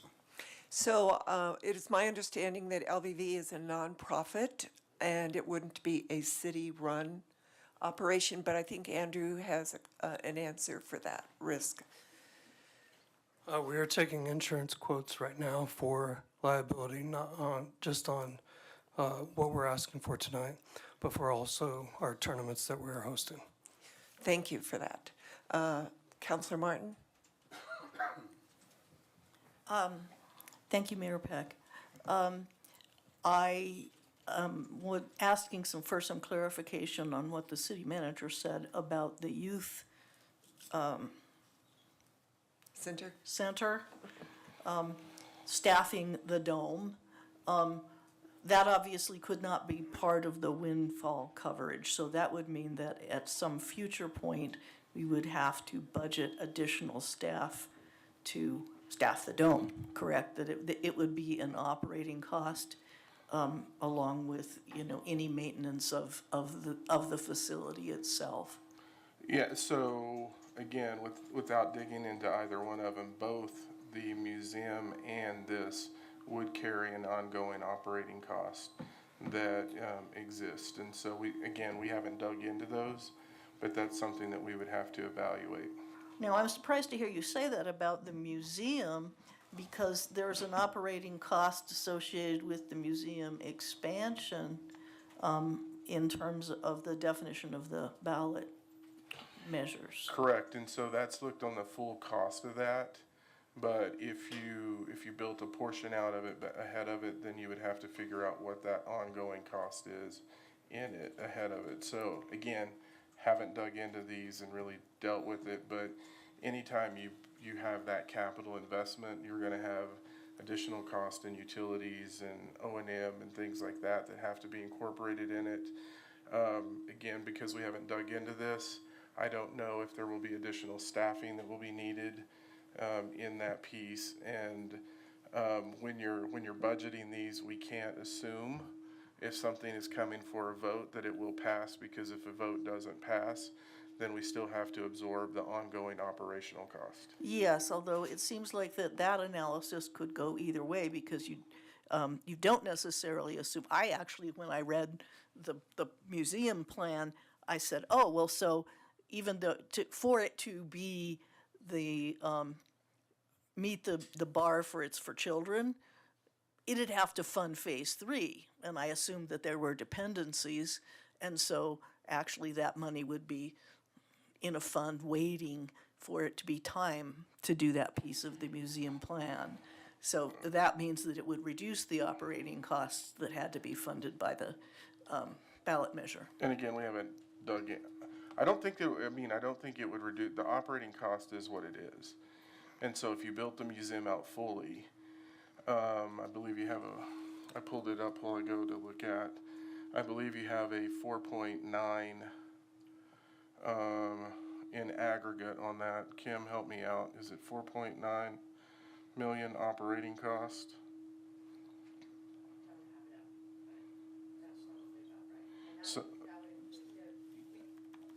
So I've got it here. So when we look at the museum, when you have the full expansion, the ongoing staff cost is 1.8 million, and then the other ongoing cost is $500,000, and then the capital replacement is 800,000.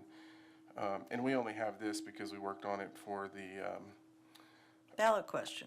ballot question. So the overall ongoing increase is $2.3 million total ongoing. I got my numbers from the capital versus this interchange. So the total ongoing cost is 2.3 million. This would reduce some of the debt service that you were required to do, but it wouldn't reduce this 2.3 million number that we're talking about. For operating costs. Okay, so, yeah, I don't understand exactly why it doesn't just reduce the capital. It couldn't just be structured in order to reduce the capital expenditures that need to be funded, and therefore reduce the debt service, and good enough. Everything else It would, stays but you according still to have, plan. you still, in both of these, you still have an ongoing operating cost to actually operate the facility with staffing, utilities and that, and so. But why would that be funded by the windfall is what I don't understand. It wouldn't, the general fund would have to pick that up, and so that's where I was saying is, when we looked at it in this case, the total annualized cost is $4.9 million for the museum expansion. There's two components in the museum expansion. There's the cost of the debt service, and then there's the cost of the ongoing operations. It will reduce the annualized cost of the debt service proportionately based on the amount of money that's invested in it. It will not reduce the ongoing operating cost that has to be filled either via a tax increase or the general fund. So I'm going to break in here and close this discussion because this amount of Bronco money, the full amount of Bronco money, will not cover the operating cost for the museum in any way. This is one-time funding for youth activities. Yes.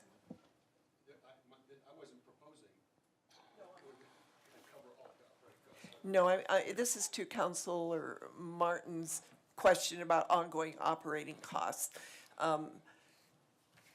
I understand that that we're talking about a bundle of money for the museum, and I'm trying to separate it. But this discussion is only about the Bronco dollars, not. To be clear, if council said we want to allocate X amount of dollars, and let's say that is for one component over the total expansion, when you combine it with what they're paying, there is an ongoing operational cost associated with whatever that is. Then if something is put before the voters and the voters vote on all of it, then it is in that tax increase where it would have to cover the ongoing operating. And so I guess what I'm trying to say is, if you put this money there and if it was going to cover phase one, we would need to build the pro forma out to look at what are the operating costs associated with phase one. If you phased the total completion of the museum into a phase one and phase two, or a phase one and phase two and phase three, however it's built, we would then build it to say what's the operating cost associated with that phase. And then if we move forward with it, we would have to ensure that we have that factored into the budget, because we don't know what's going to happen if something's before the voters. And again, I would state, we haven't dug into this. Right. And so if council's direction is for staff to dig into these all of these programs and really start pulling that information out, we will need that direction from you all so that we can engage in more direct conversations. But at this point, we've really just been answering questions. Correct. And that is why I want to end this discussion so that we can decide whether we're going to give direction to staff to decide the operation, investigate all these programs and see what their cost, if they're viable, and help the people who are presenting them to make a presentation that's viable and covers everything we need to know. Does that make sense? All right, so I don't want to make a motion. Let's just do a yay or nay. Should we give direction? Those of you who want to give direction to council. Should we? Well, I guess we should make a motion. Do you want to make that motion? Well, I thought you just said we're not. I know, but I would not have relinquished the floor if I thought we were going to continue discussing this. I think I should have the floor back. we're just going to,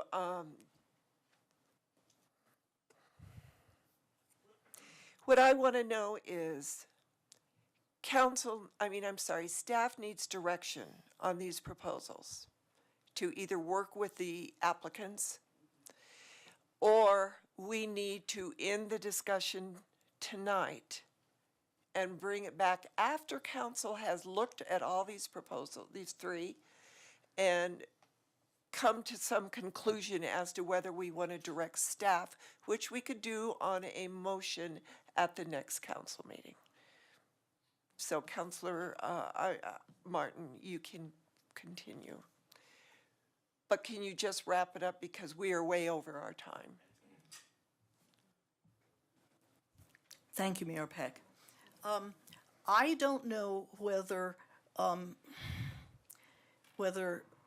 the city manager was answering about doing a minimal amount of staff time to figure out the differences in operating costs for the ballot question, which is one amount of money and one amount of staff time, or whether we're talking about directing the staff to do all of the work for baking these proposals to the point where, for example, they would meet the bar that would have to be crossed in order to fund a nonprofit for some other proposed project. I do not think that any of these projects, with the exception of the little bit of work that would have to be done to re-swizzle the museum effort, because there is already a plan and a budget, I don't think that these programs should have the staff do the work. I think the programs need to figure out how to get these works done. I made the suggestion of using an existing process and an advisory board to help them get it done. But I think our staff is already so oversubscribed that I don't think that we should spend staff time on something this extensive. I mean, all of these programs are a whole lot of work to get them up to the point where the council could make a rational decision on funding them. So I will certainly not vote to move that the staff does that. So Councilor Martin, the direction that I am giving is that look at all these proposals. This was nothing more than a presentation. Decide what you want to happen, and then at the next council meeting, you can make a motion to direct either staff or the applicants to come back with specifics that we need to make a motion to vote on something. Because we're not making motions, they were just presentations. So with that, I am going to close this discussion. Thank everyone who presented their proposals tonight. And do we need a break? So we're going to take a 5-minute break.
So.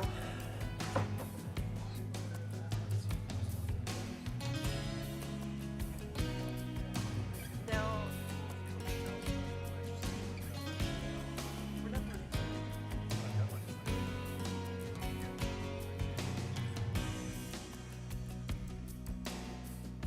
And we'll make that statement.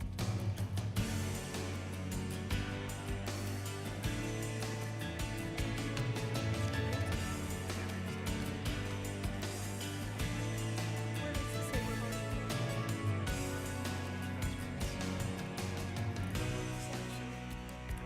Oh, you're asking that. Where did they read it? And I thought, no, they didn't read it. So I will.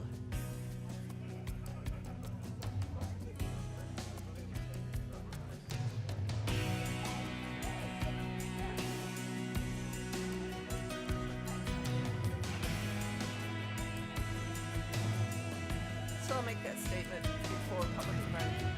That I see several people.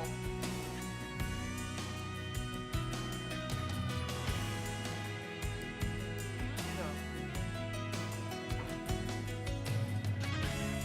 Even if they are, I'll scratch it off.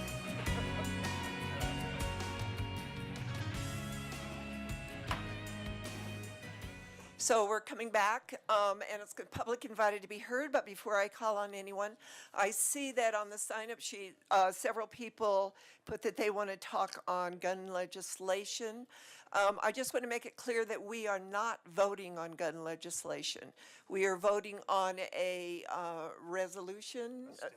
It's just a statement. So if you're going to talk to us about voting on gun legislation, we are not voting on that tonight. So the first one is Ruby Bowman. And as a reminder, please state your name and address. And 3 minutes. Ruby, can you turn on the microphone? There you go. Hi, my name is Ruby Bowman, 1512 Left Hand Drive. I have comments about the use of the Bronco money. I don't agree that the Bronco money or oil and gas royalties should be used for the museum expansion. The money received from the Bronco sale should be used for sports, recreation-related activities. I recommend that a portion of the Bronco money be used to cover free admission days to city recreation facilities and swimming pools for Longmont children during the summer. They usually have a lot of free time on their hands when school is out. Certain museums and botanic gardens have free admission days throughout the year as part of the Scientific and Cultural Facilities District program. Why don't we create something similar for Longmont's children that's sports/recreation related? As for using oil and gas royalties for the museum expansion, I don't agree. The $3 million that the city received from renegotiating the Cub Creek agreements should go back to the city funds that own properties from which the oil and gas royalties derive. That includes the $1.5 million that is being proposed for the museum. Several months ago, I stood at this podium pleading with you to fund the plant ecologist and fire ecologist positions for natural resources in the 2023 budget. The budget was tight and therefore no funds to cover these positions. The open space program needs all its royalty funds. If any of the $1.5 million comes from open space royalties, it should not be diverted to the museum. City financial policy that covered oil and gas revenues says oil and gas royalties will be deposited into the funds that own the mineral rights, less any costs related to the monitoring of air and water quality or soil monitoring or plug and abandoned well investigations. It didn't mention museum expansions. I believe you'll violate the oil and gas revenue financial policy if you transfer oil and gas royalties for museum expansion use. Don't do that. Thank you. Thank you, Ruby. Next up is Holly Norton.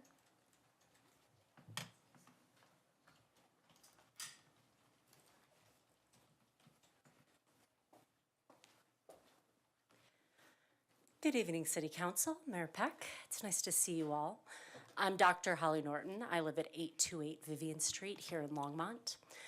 I know that you are not voting on any gun legislation tonight. I would like to commend you on your statement regarding the need for gun legislation. I would also like to ask you to take it further.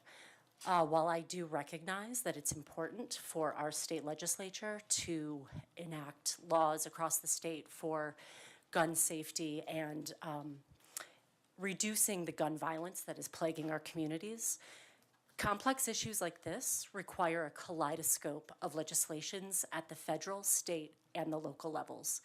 And so I'm asking you, as our elected officials here in Longmont, to enact local policies and legislation that helps address gun violence that occurs within our communities. Thank you. Thank you, Holly. Tom Smith.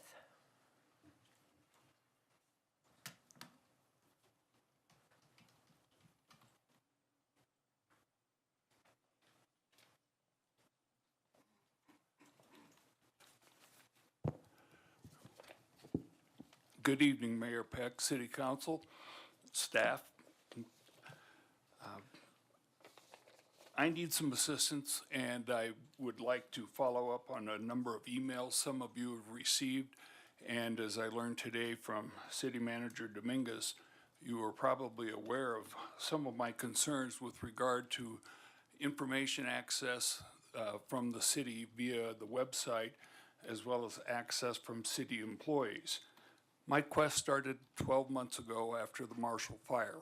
I pursued some additional information and some follow-up from issues with code enforcement regarding what I perceived, and I think photographic evidence would show some non-compliance with city land inside the city that was very threatening. It was in the Boulder County Community Fire Plan in 2005, 2015, I think, as well as the modeling from NENCAR. And that was pretty much of a farce with the planning and, with code enforcement. I made my wishes or issues known to Harold. After that really kind of fell apart, I started to learn more about zoning and coding and some of the different issues, and that has morphed into some zoning kinds of issues. Some of you are aware that part of my subdivision was being taxed by 2 different fire districts for approximately 10 years. I have found 4 different fire districts mapping our subdivision for coverage. Some of that has been straightened out. In October, some of you were present at Coffee for the Council. I made some requests and asked for some clarification from you about what we could rely on and trust. And I think it's a little bit the follow-up of that. And I urge you to, Harold has told me the teams in the various departments are digging into some of the problems with the data processing and issues there. But I'd like to bring to your attention what a citizen consumer, who I think has been fairly active, has had to dig into and what some of the problems are. Mayor, Councilman Waters, City Manager Dominguez have received some of these things, and I brought a couple of those with me just to follow up with them. I think you're aware of the non-cooperation issues with Boulder County. I brought the documents that I sent to them, never got a response from them after a former city council person here and Harold helped facilitate a meeting. The zoning questions have come up. City employees have told me that these ponds, also on city property, threaten both the Greens and our subdivision, and I'm out of time. I've left these documents again for you. I'm going to be involved in an informational meeting about zoning and development on the property next to us. Okay. There are 7 pages I requested some help with, including this. Mr. Smith, are you going to give us those documents to read? I've sent them to all of you Thank before. and that was in October. If Okay. you could get these to me by Thursday at noon, so I'm ready at 6 o'clock Thursday night for the meeting that we were notified first. Thank you. That didn't have the correct information on it, and also includes a map that Mr. Burchett told me was outdated or incorrect. Harold and I could not find it on any city mapping today. Mr. Smith? I'm sorry, My but your time's up. time is up, and we can actually talk later. I would be glad to call you. You all have my phone number, my email. Okay. Please fix these things. All right, we'll look into it. Thank you. Antoinette Kemper.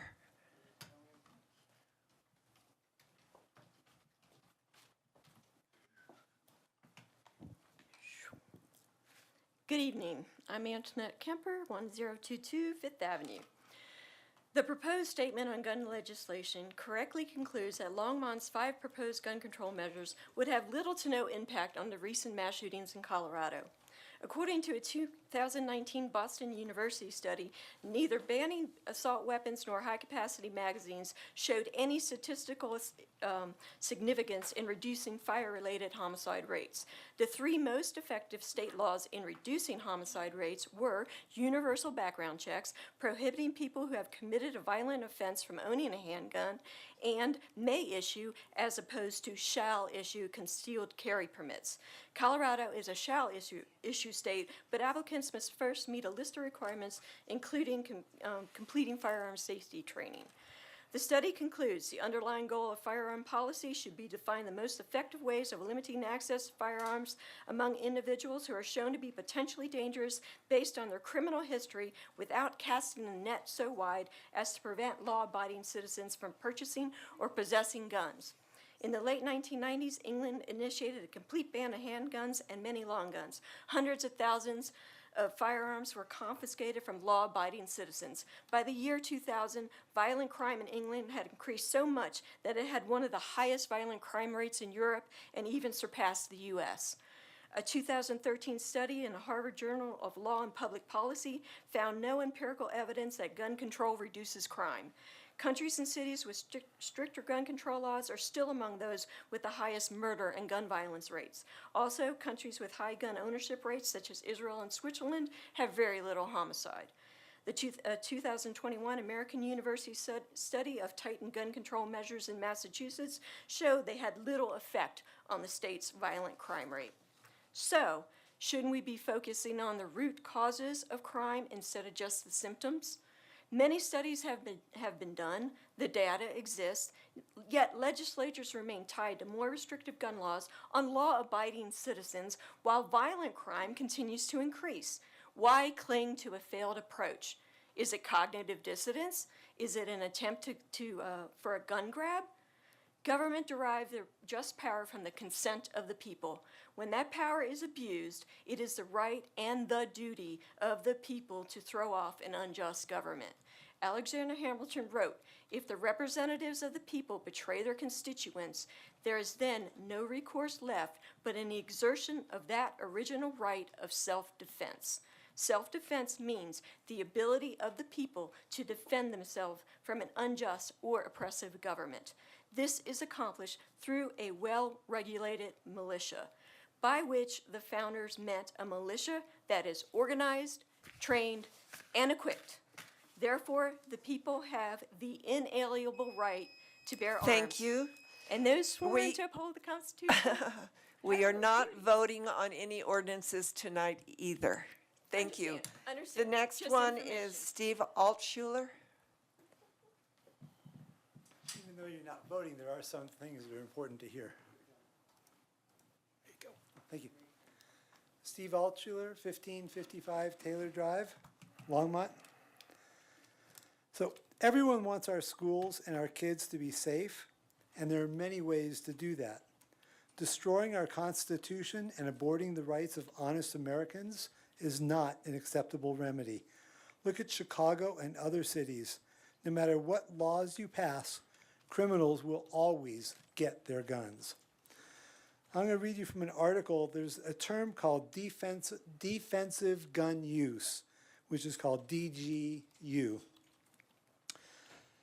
William English, a PhD from Georgetown University, conducted the largest ever study on defensive gun use in the United States.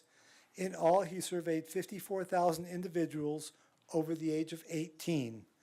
17,000 were gun owners. The results of that, and here are the results. 1/3, 32% of all U.S. adults over the age of 18 own firearms.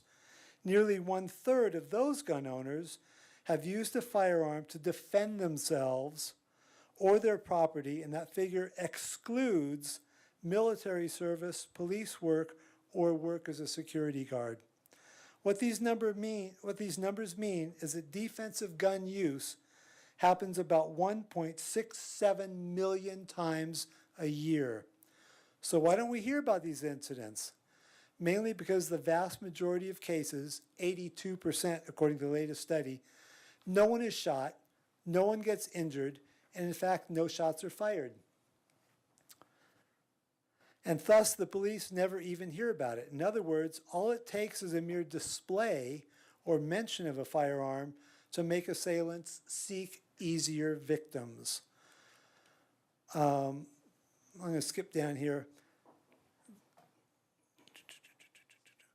In a 1995 study cited by the Congressional Research Service, they estimated that 2.1 to 2.5 million defensive gun uses per year. A 1997 study commissioned by the National Institute of Justice put the number at 4.7 million defensive gun uses per year. Even a study ordered by the Obama administration concluded that almost all national survey estimates indicate that defensive gun uses by victims are at least as common as offensive uses by criminals. An estimate of an annual of between 500,000 and more than 3 million times per year. And this is an Obama study. So you talk about guns, you talk about safety, but people deserve to keep themselves safe in their home or when they're driving around or when they're at church. And we all want our kids to be safe, but disarming honest citizens is not the way to do it. Thank you. Thank you, Steve. George Tristan?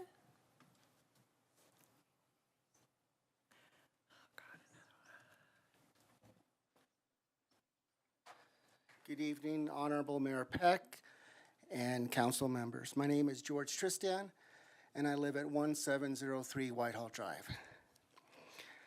The intent of gun control advocates is well-meaning, and in their minds is in the best interests of community residents and our children. I will give anyone who advocates for gun control laws the benefit of the doubt that their intent is to increase public safety. The matter of public safety is something that everyone should agree on as being a critically important matter. How we increase public safety is where many disagree. I have learned in my lifetime that having good intentions is rarely enough to support my decisions and actions.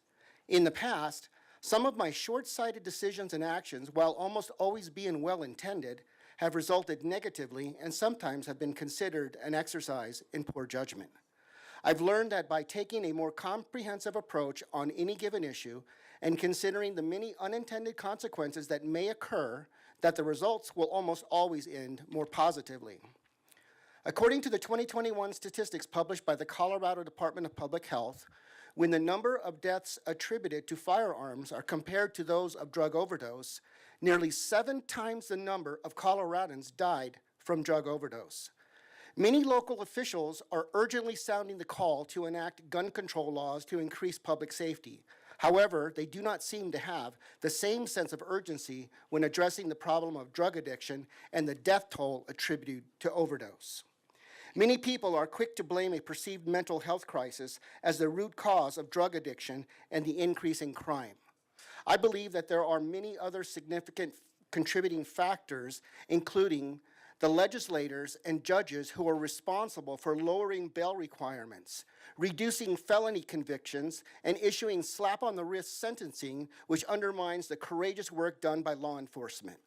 Other compounding factors include the legalization of drugs, most recently magic mushrooms, because we didn't learn from the disastrous 2014 decision to legalize marijuana that made Colorado a drug tourist location and can be attributed in large part to the out-of-control homelessness plaguing our communities.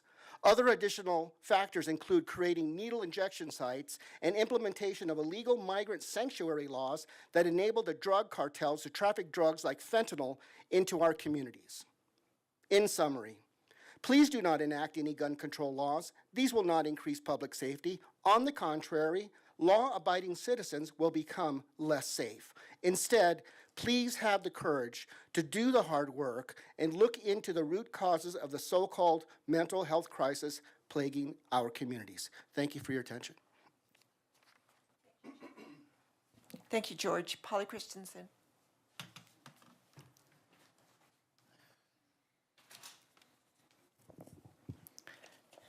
Good evening, Mayor and City Council. Polly Christensen, 410 Judson Street. I'm here to speak about the City Council statement on gun legislation. I exclude from my comments Councilor Sean McCoy because he had nothing to do with any of this. This is a cleverly written document, but I urge you to reject it because it is cowardly, it is inaccurate, and it is useless.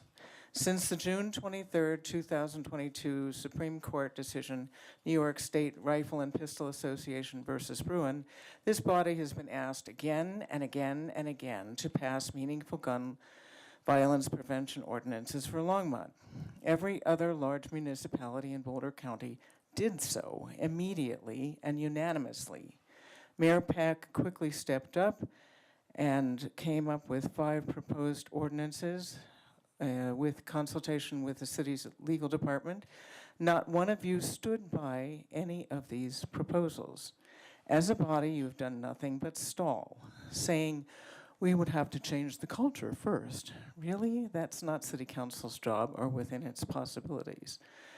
Saying we have to see what the state does first. The state legislature immediately did act by passing legislation saying that municipalities could make stricter laws. Now, 8 months later, we have a statement that repeatedly states the City Council is powerless, and it makes the preposterous statement somehow linking general crime and car theft with mass shootings and suicide, stating that expanding ERPO, which is extreme risk protection ordinances or red flag laws, and waiting periods, quote, would not have made a difference. Studies from Duke University, Johns Hopkins, and state data from California have shown that waiting periods do reduce suicide rates by 7.5 to 14%, and mass shootings have been greatly reduced by ERPOs. People coming from out of prisons are not the ones who need mental health care, and they're not committing suicide. Young people living in despair are committing suicide. Suicide by guns is 90% successful by any other method. It has a 10% success rate. Have the courage to do your jobs and increase Longmont's waiting periods and expand the restrictions on open carry in Longmont. Please act. Thank you. Thank you, Polly. Shaquille Dalal.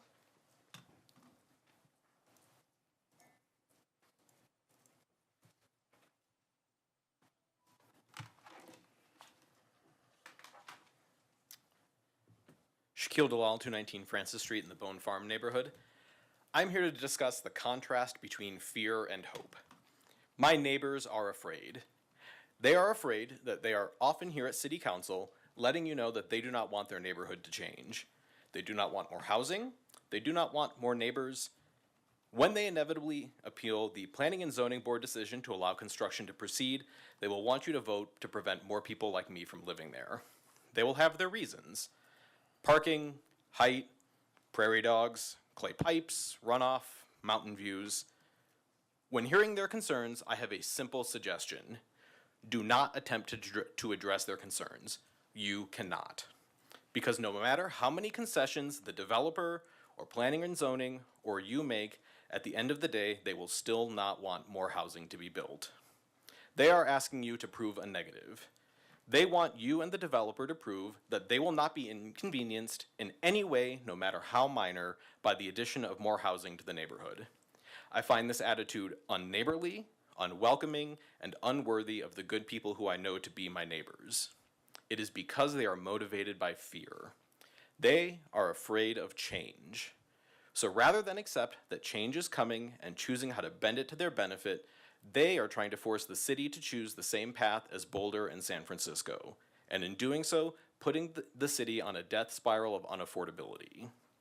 So I'm here today to ask you, members of council, and my neighbors who disagree with me, to spend more energy focusing on your hopes.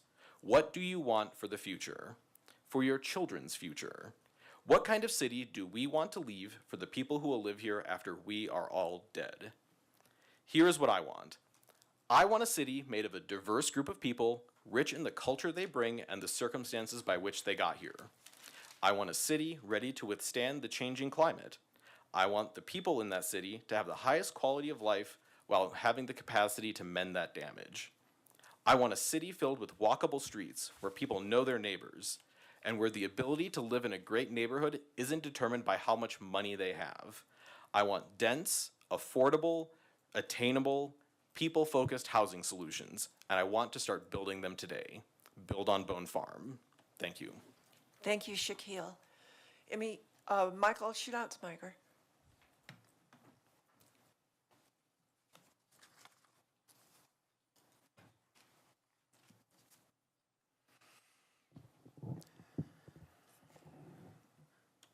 Thank you, Mayor Peck and Council. I am Michael Schnauzmeier, 69 Hover Street, and I'm here to submit a proposal for Bronco funding as directed by city staff. This September marks the 10-year anniversary of the 2013 flood event that devastated the Longmont community. In the decades since, the city has done a great job in pursuing execution of its $130 million investment in the RSVP flood mitigation project. Over this decade, there has also been increasing recognition of the triple threats of climate change, environmental breakdowns, and related social equity challenges. As the city grows close to completion of the RSVP project, it is important that we begin to implement a vision for protecting the long-term environmental preservation of the St. Vrain corridor and our vast investment in it. In that regard, there may be no more meaningful way to invest in youth activities than to provide opportunities to learn about stewardship of the natural world and its vital ecosystems. That is the goal of Yes Longmont, the Youth Environmental Stewardship Program presented to you. Over the course of 40 years, the SPREE program of the Denver-based Greenway Foundation has engaged with over 100,000 urban students in doing just that. Their award-winning environmental education activities have had tremendous impact on Denver, and the foundation has generously offered to assist in creating a local nonprofit affiliate tailored to the Longmont youth community or location needs and resources. Yes, Longmont presents an opportunity for the city to capitalize on the value of the Greenway Foundation's decades and wealth of experience to ensure a successful outcome of this proposal. SPREE prioritizes environmental education through kids simply having fun. The Greenway Foundation is committed to equity, diversity, and inclusion, and seeks to engage underserved youth populations, including those in the ADHD spectrum. Often careers in environmental fields have grown out of SPREE learning experiences and internships. The Yes Longmont proposal can play a vital role in ensuring a thriving and healthy St. Vrain watershed. More importantly, it offers a proven approach to introducing our youth to the importance of stewardship of the environment and planetary ecosystems upon which their very future depends. Making this commitment to both our city's youth and the St. Vrain presents an exceptional way to commemorate the 10-year anniversary of the 2013 flood event and Longmont's investment in a flourishing future. I've left you with proposal copies and links to the SPREE website, which I was hoping to have on the screen here tonight for you, for learning more about the Greenway Foundation, and I welcome any questions you may have. Thank you, Michael. Emmy Dallas?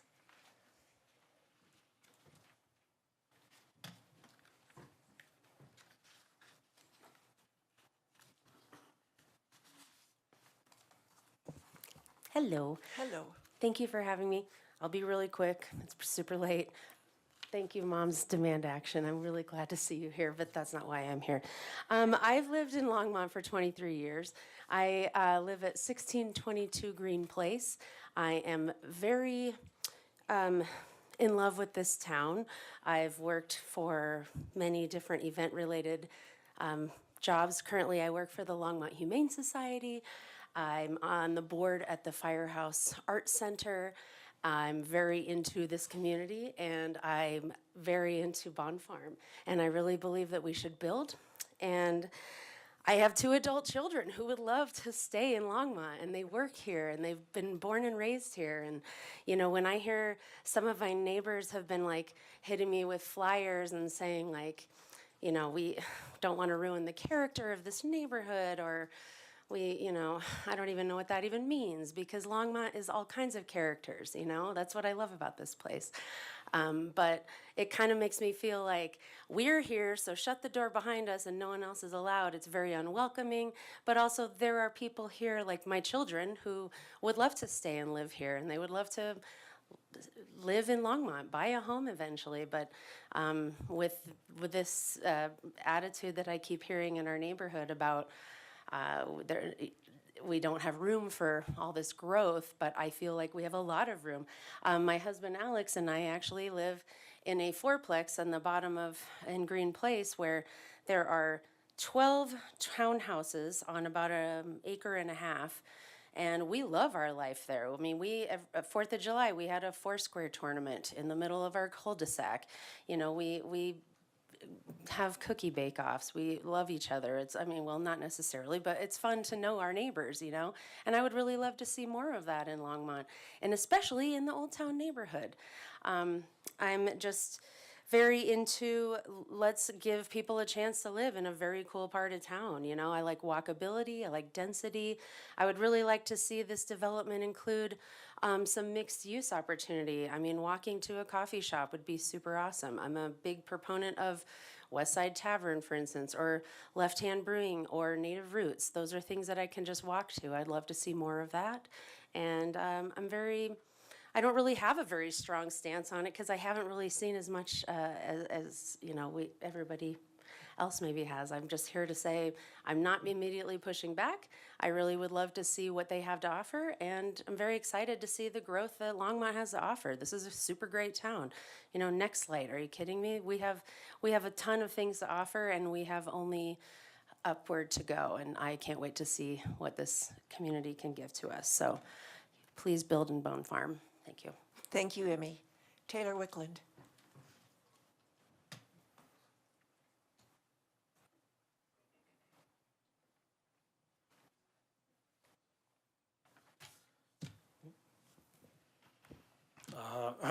Sorry, tired.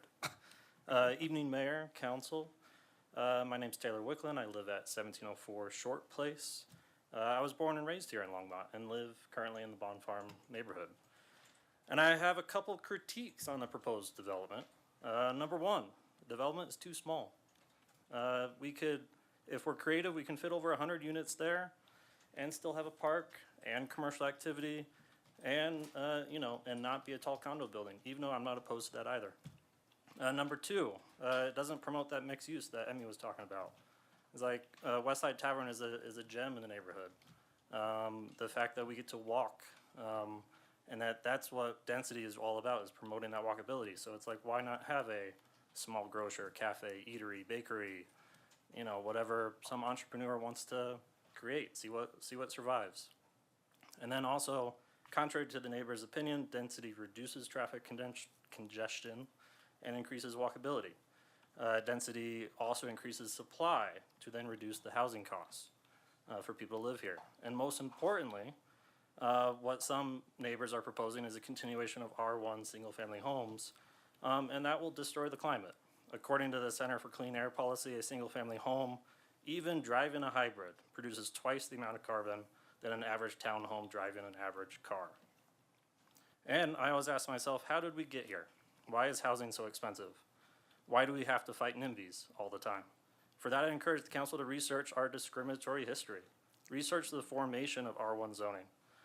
Limiting the majority of development to single-family residential has racist origins with a continuation of a classist implementation while destroying the climate. Walk around Old Town, and you will see a diversity of grandfathered housing, multiplexes, small apartment blocks, condos, and of course, single-family homes, most of which is illegal to build today, as much of even Old Town is zoned single-family. We must go back to pre-1940s mixed-use development, which the rest of the world says that's how you build things. This development pattern has mixed-use, walkable neighborhoods to get basic necessities. This development has diverse housing stock to reduce housing costs and allow choice in the housing market. This style development produces more revenue for the city to afford transit, parks, protected bikeways, staff, safer streets. If we really want to take housing, equity, transportation, climate action seriously, we must follow other cities and states across the country and eliminate R1 zoning and make middle housing legal again. This is what true responsible development looks like, improving life for future generations long after we are gone. And I encourage we build even more than 70 townhomes, build density, allow mixed use, reform zoning. Thank you. Thank you, Taylor. Christy Dillon.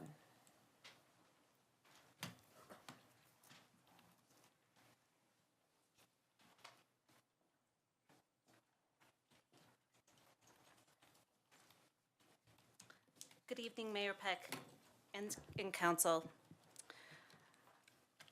My name's Christy Dillon, and I'm at 528 Ryder Ridge Drive. I'm here tonight to thank you for addressing the issue of local gun legislation with your statement. I've read it multiple times and ask that it is approved tonight and that the commitments within it are upheld. I especially appreciate that you haven't let this very difficult topic just fade into the backdrop of a new year and all the other many issues that you have to manage as being part of Longmont City Council. Over the last several months, I've met several parents that have chosen to either homeschool their kids or are planning to move out of the country when their children are of school age because they don't believe that they'll be safe in schools. I meet people who are afraid to attend large public events like parades and concerts because they're afraid of being the victim of a mass shooting. As individual citizens, we can connect with our local representatives at the state level and voice these concerns, but I also ask that as a group, you amplify our voices around gun violence to those in the position to make change. I fully understand the need to do this within the parameters of the Constitution and respecting rights.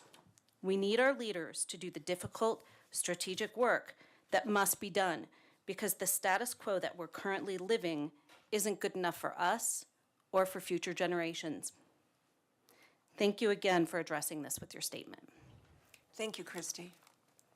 Seeing no one else on the sign-up list, I am going to close public invited to be heard. And now we are at the consent agenda. So I'd like the clerk to please read the items on the consent agenda into the record. Thank you, Mayor.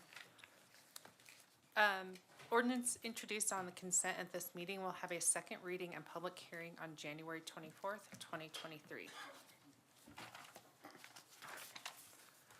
9A is Ordinance 2023-02, a bill for an ordinance amending Chapter 2.20 of the Longmont Municipal Code related to city departments. 9B is Ordinance 2023-03, a bill for an ordinance amending Chapter 4.12 of the Longmont Municipal Code on purchasing. 9C1 is Ordinance 2023-04, a bill for an ordinance conditionally approving the Dry Creek Business Park rezoning from MUR, Mixed Use Regional Center, to MUE, Mixed Use Employment, generally located at the northeast corner of Dry Creek Drive and Likens Gulch Road. 9C2, Ordinance 2023-05, a bill for an ordinance conditionally approving the Dry Creek Business Park Concept Plan Amendment, generally located at the northeast corner of Dry Creek Drive and Likens Gulch Road. 9C3 is Ordinance 2023-06, A bill for an ordinance approving the land use amendment to the Envision Longmont Comprehensive Plan for Dry Creek Business Park, generally located at the northeast corner of Dry Creek and Likens Gulch. 9D is Resolution 2023-01, a resolution amending the financial policies of the City of Longmont for 2023. 9E is Resolution 2023-02, a resolution of the Longmont City Council authorizing agreements between the City of Longmont and Union Reservoir Company for the purchase of the Longfellow property. 9F is Resolution 2023-03, a resolution of the Longmont City Council terminating the intergovernmental agreement between the city and Boulder County concerning use, maintenance, and repair of Quicksilver Road.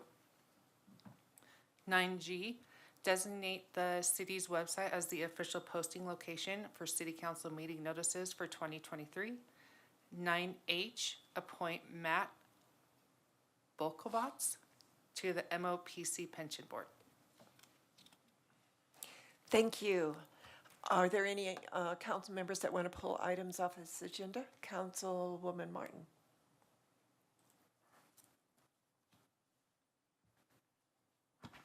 Thank you, Mayor Peck.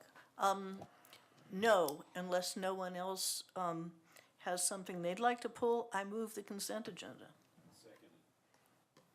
Thank you. Is there any discussion? Seeing none, the consent agenda has been moved by Councilor Martin, seconded by Councilor McCoy. Let's vote.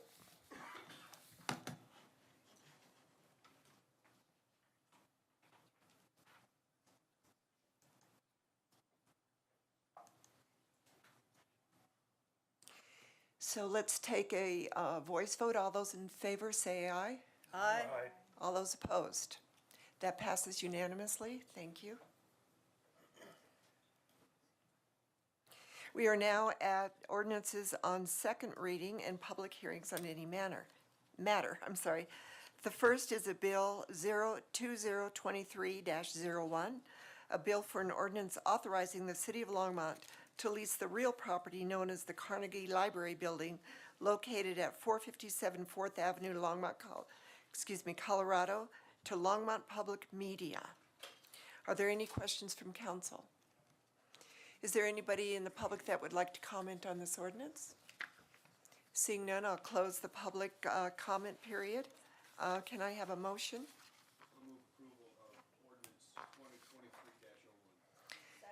So it's been moved by Councilor Waters and seconded by Councilor Martin. Let's vote.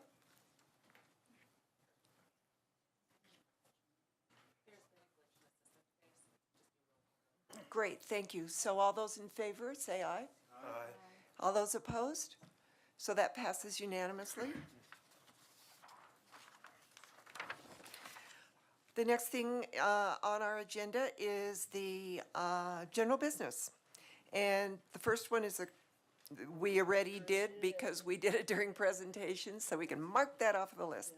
The second one is approve a city council statement on gun legislation, and I would like to invite Assistant City Manager Sandy Cedar to the podium.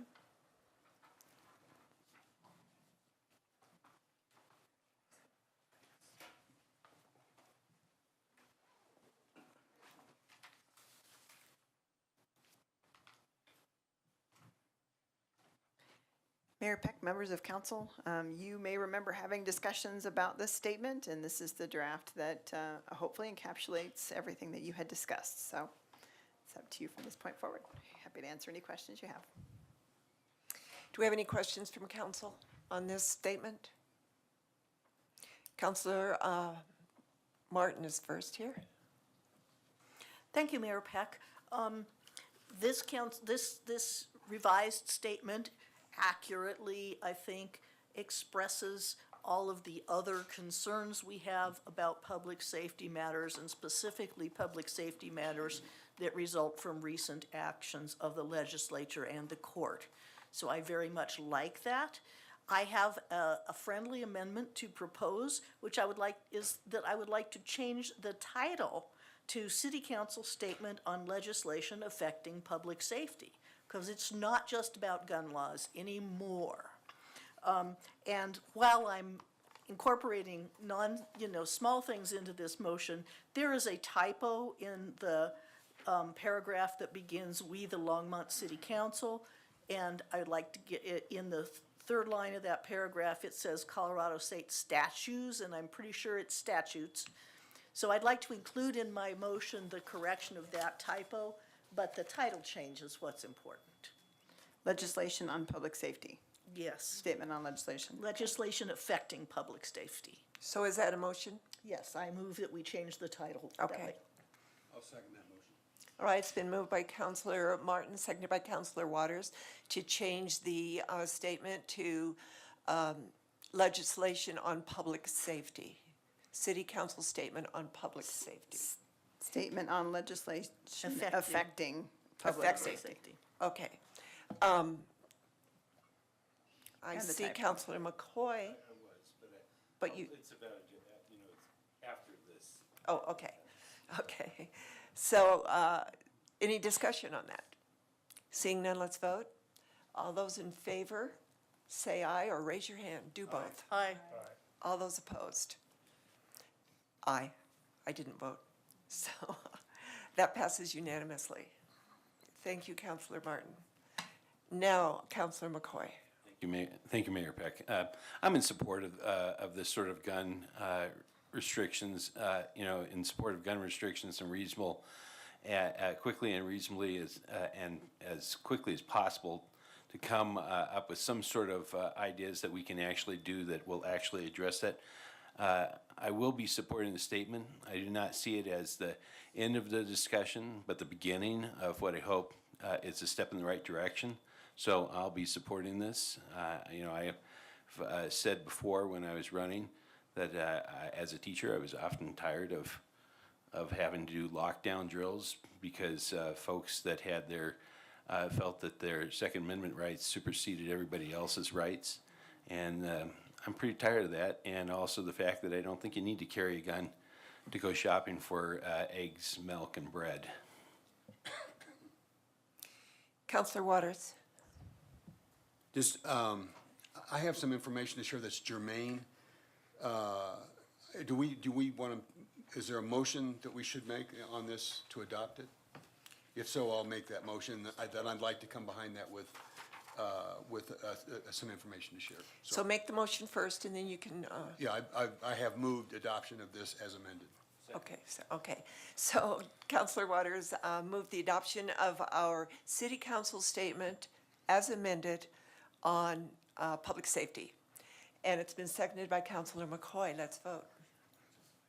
All those in favor, say aye and raise your hand. Aye. All those opposed? So that passes unanimously. And now, Counselor Waters, you have a statement. Oh. Thanks, Mayor Peck. Well, it's less a statement than just some information. When we moved, the night we moved the date to take up the further discussion of ordinances, and I think it may have been the same night that Councilmember Martin moved that we bring this statement back, I made the comment about engaging with the public, and in spite of what we heard tonight, I do think we have leadership responsibilities to influence the culture if we can. Okay. To see it more peaceful and safer community. So here's just some information. Rotary clubs in the Longmont area, that's the Longmont Rotary Club, the Niwot Club, and the Twin Peaks Club, have reserved the museum on the night of February 15th. For a program to which the public's invited. The topic is peace and peacemaking. There will be a keynote speaker. There will be a facilitated discussion. I've been asked to do the call to action at the end of that program. And I've said to my fellow Rotarians, be careful what you ask for, because I'm going to call the community to an action. And I hope you all had sitting at your desk when you came in this evening. Feels like we've been here since this morning. The title is, it's a call to action, Project Peace and Safety. Did you all get that? So, for what, I'm not going to go into that. What I am going to do that night is invite the community to embrace an opportunity to be involved in the discussion. We heard earlier tonight from Shaquille, and what we hear a lot of in this council chamber, and I've said this for the 5 years I've been here, every Tuesday night we hear a lot of worst fears. And we hear them about all kinds of things. And we hear them about whether it's firearms or bond farm or, you know, you name the topic. And I appreciate Shaquille's encouraging us to just take a moment to be less driven by fears and more driven by our hopes, best hopes for a future of greater peace and safety. So what I've laid out is a process, and Mayor Peck, you asked me to write it up. So I've written it up. This is not intended to be something for City Council or for the City of Longmont, but it's maybe something the City Council members or members of the staff would want to embrace. I am hoping that service clubs, congregations, professional organizations, schools, or, you know, the education community might take a look at it and say, you know, it's worth spending 2.5 hours for us to just envision what kind of a community we'd like to have, we'd like to live into, that's characterized by more peace and safety. And if we could have that conversation just enough times, and I've laid out, if people will do it and share the results with me, what I'll do with those results and bring back to the council, and publish for the community. Not as a burden for the council to carry, but if there are things that come out of this that we ought to consider, along with the legislation that we've already talked about, or other ideas that we might start a conversation that would unfold a little differently when we get to June, depending on how that conversation unfolds, you know, between now and then. Anyway, it's an invitation. It's open to the public. There'll be an opportunity for people to register for the event. I hope folks will come, and I hope when the time comes that people will seriously consider an opportunity to be in conversation with the people they care about the future they'd like to live into. Thanks. Thank you for that. Can I make a suggestion? Do you mind? The organizations that you said you would like to attend, perhaps if you had a flyer that you could actually send to them, because they're probably not watching right now. So. Can I just respond? Yes. Thank you for the suggestion. There will be, as soon as I get it, there is a colleague is working on a flyer, and I will get it, I'll send it. I want to say again, this is not, I'm not trying to put this council in a position to carry water for anybody on anything, right? But I'll send you the invitation to the program, and then decide if this is something that people would want to do. I do know, I've talked to a number of leaders in town, of faith communities and professional associations and service clubs. And I know that I've had an enthusiastic response from some that they would like to embrace this. And I'll share the invitation and encourage folks to show up. So thank you. You're welcome. I just want to make one statement about this statement. I think it's worth passing, and we passed it, but I am a person of action, and I think that having 10-day waiting periods does not affect the Second Amendment as far as the Constitution goes, and signage on any establishment that sells guns. That does not take away anybody's rights. So I was very unhappy that we couldn't even say that as leaders in the community. So with that, I'll let it go. The next thing on our general business is, I'm sorry, Mr. Artist, Chief Artist, did you have something that you wanted to say about this gun legislation? City Manager Dominguez just asked me to make sure I was here in case there was any questions. Okay. So I'm just here for your availability for you. Good, we can go home early. Earlier. So the second thing on the agenda is our 2023 draft City Council retreat agenda. And Mayor Peck, I do want to mention one thing on the last item. So one of the things that you mentioned in your statement is that you are planning to meet with state legislators to discuss this. That is the first topic tomorrow at the legislative dinner. Thank you. And that is open to the public. It is open to the public. It starts at 5:30. Senator Hawkes Lewis is able to join us remotely for a small window of time right at 5:30, and Representative McCormick should be there for the entire evening. I think you've seen the agenda. It's posted out on the city's website as well. So we'll start dinner at 5:15 in case people would like to get something before Senator Hawkes Lewis is there at 5:30 remotely. And, we'll get and going then. did you respond to the email that Senator McCormick sent, or Representative McCormick? Yes, I believe so. We've been conversing all weekend. Fantastic. Yes, I Thank think you. we're all set for tomorrow night, but yes, it's a public event, starts at 5:30, and this topic is the first one on the agenda. At the senior center. At the senior center, thank you, 910 Longs Peak Avenue. Okay. Thank And the you. public can attend, Absolutely. but there will be no PITBH. Public invited to be heard. Okay, so on the council retreat agenda, what you have in front of you is kind of if we all put it all together, right? Yes. Oh, I'm sorry. Oh, I'm sorry. Okay. Counselor Martin. Thank you. Sandy, I did not get the idea that necessarily that Senator Hawkins Lewis was going to be allocating any time to listening to us. Could you then please really put a rush on the title and typo change on this statement that we have just passed and send it to her? Happy to do so. Already made the changes, so. yes, Thank you. No problem.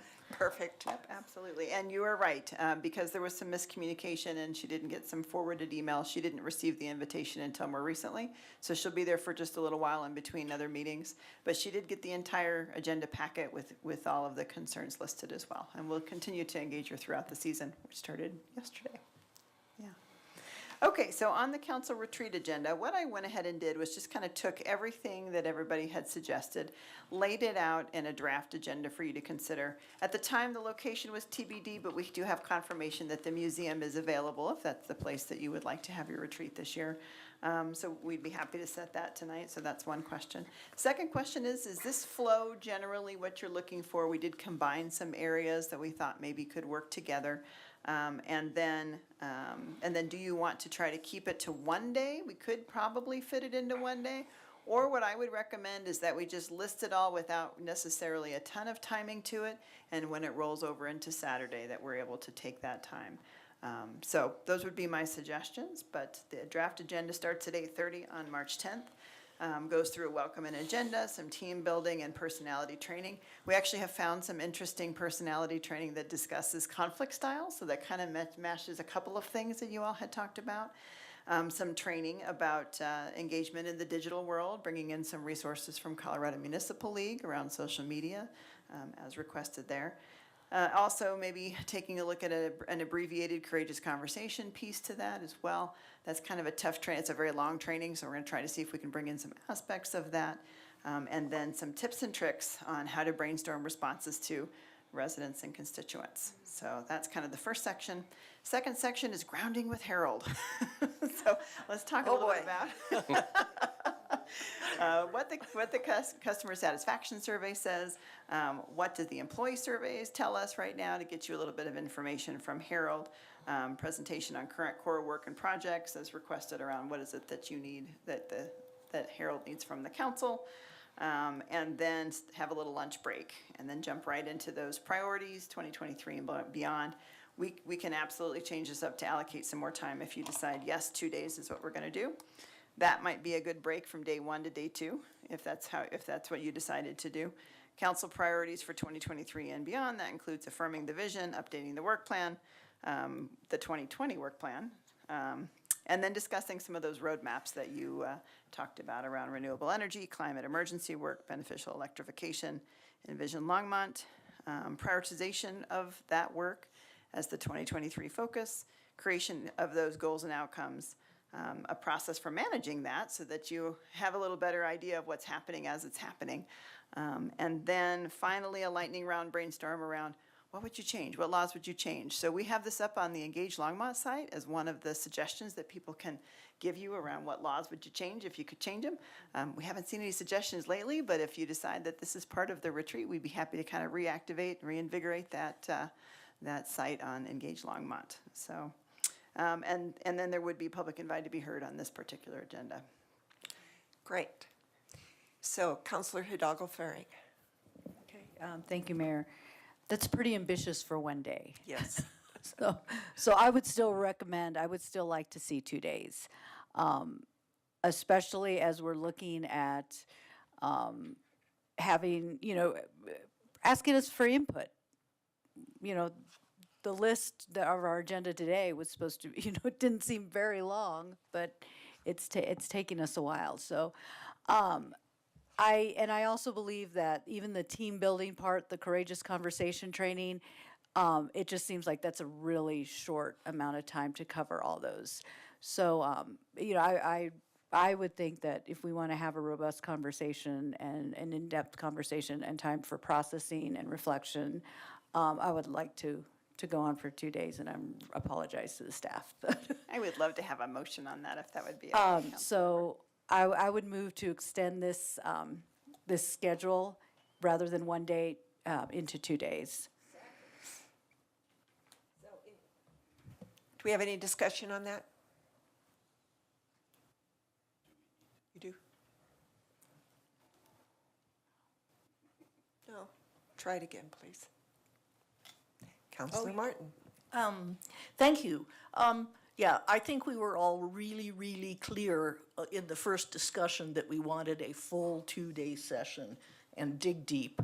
So I definitely concur with Councilmember Hidalgo Faring, Senator. Maybe one day, huh? One day. Yes. Glad to be So, anyway, for that, I was a little, I don't disagree with any of the stuff on this agenda, but I was a little bit blindsided to see it so soon, since we've got all the way until March to finalize it. I didn't prioritize my work on it, and I was going through the council work plan as we discussed, seeing things that we have never heard a report on that's on that. I was going to give you an itemized list, and I think there may be a couple of goals on the work plan that are not addressed by the list just because nobody suggested them in, explicitly. So I would like to have an idea, have an opportunity to flesh this out a little bit more, as opposed to getting, if I submit the work that I've done already, I say, well, the council already voted to finalize the agenda. I need more time. Councilmember Martin, I completely understand that. Part of the reason that I'm trying to get it finalized early is because the staff needs some time to pull together that work plan and to be able to get our reporting out as well. So you're right, this is not, I would agree that when you're talking about the roadmap portion, there may be some other roadmaps that we may want to add. I'm happy to bring that section back again once we have that update from the staff on the current work plan. That might actually help you to make some decisions on what you'd like to focus on in the retreat. Happy to do something like that. Well, how about if I commit to give you my list of things that I think we need to report on by Monday? I think that's more than enough time. Would be happy to extend that to the rest of the council as well, if there's some things that you'd like to hear reports about beforehand. Councilmember Hidalgo Faring, can that be a friendly amendment to your motion? I will accept that. Thank you. So we have a motion on the floor. It has been amended. So the motion was to move our agenda from 1 day to 2-day retreat. And the amendment is to have Councilor Martin submit to Assistant City Manager Sandy Cedar some other things on the work plan that she would like added to this agenda. And I would extend that to the whole council, of course, yes. But we need, first of all, to vote on the amendment. So. Did anybody second the amendment? Oh, wait. I'll second the amendment. So, we are, pardon me? We'd be happy to bring that back then after council submits other suggestions. I'd be happy to bring back a second draft showing the 2 days and what everybody suggests. Thank you. So the amendment is to allow Councilor Martin or anyone else really on council to submit other things they want to see on this retreat agenda by Monday, which is, I don't know what date that is. It's the 16th. We're actually, our offices are closed on Monday in observance of Martin Luther King Day, so how about Tuesday? Well, they can send it on Monday. They can. You can send it anytime you want. So that motion has been made and seconded. Let's vote unless there is discussion on that. Seeing none, let's vote. All those in favor, raise your hand. All those opposed. Okay. So that passes unanimously. Now we need to vote on the motion with the amendment in it. And Let's just vote on that because I don't want to repeat it. Yes, with the amended motion as amended. So all those in favor, raise your hand. Aye. All those opposed? Seeing none, that passes unanimously. Thank you. So Mayor Peck, what I'll do is I'll wait for folks to go ahead and send me anything else on Monday/Tuesday, Tuesday 5 p.m. we'll say. Okay. And then I'll rework this agenda with a 2-day and to make sure that I'm including any additional items. Generally, does this seem appropriate based on what you've asked? Okay. And we'll spread it out to make it a 2-day and give some real time for the training and things. So Thank you so much. Okay, great, thanks. So we are at the final call, public invited to be heard. Is there anybody in the public that would like to speak on any item? Seeing none, we'll close the final public invited to be heard. We are now at mayor and council comments. Do we have any comments from council? Councilor Hidalgo-Faring? I'll keep it brief. I just wanted to extend gratitude and appreciation for the opportunity for us to share what we have in mind as far as the multipurpose dome and the use of that money. It was very confusing, I think, and I am thinking, just throwing this out there, that I would like to make a motion next time to allow staff, I'm asking for input. There's so much they can do, and I don't want to push, they cannot do any research or provide me anything, or provide us both with anything substantive without taking the time to just pull up the books. And they can't do that without council approval. So just, to kind of have that, there are just some pieces that we were not able to provide, information we were not able to provide without having that piece. So, that's something I'm not gonna let it go. And to even determine, is this something feasible? Do we need to rethink this? So, that, I wanted to weigh in on that, and thank you for giving us that opportunity to share. This Bronco money, it can serve our youth very, very well. So, and with all of the ideas, they all mean well. So, thanks for that. Thank you. Councilor Waters. Thanks, Mayor Peck. I didn't mention this because this wasn't germane when we were talking about our statement.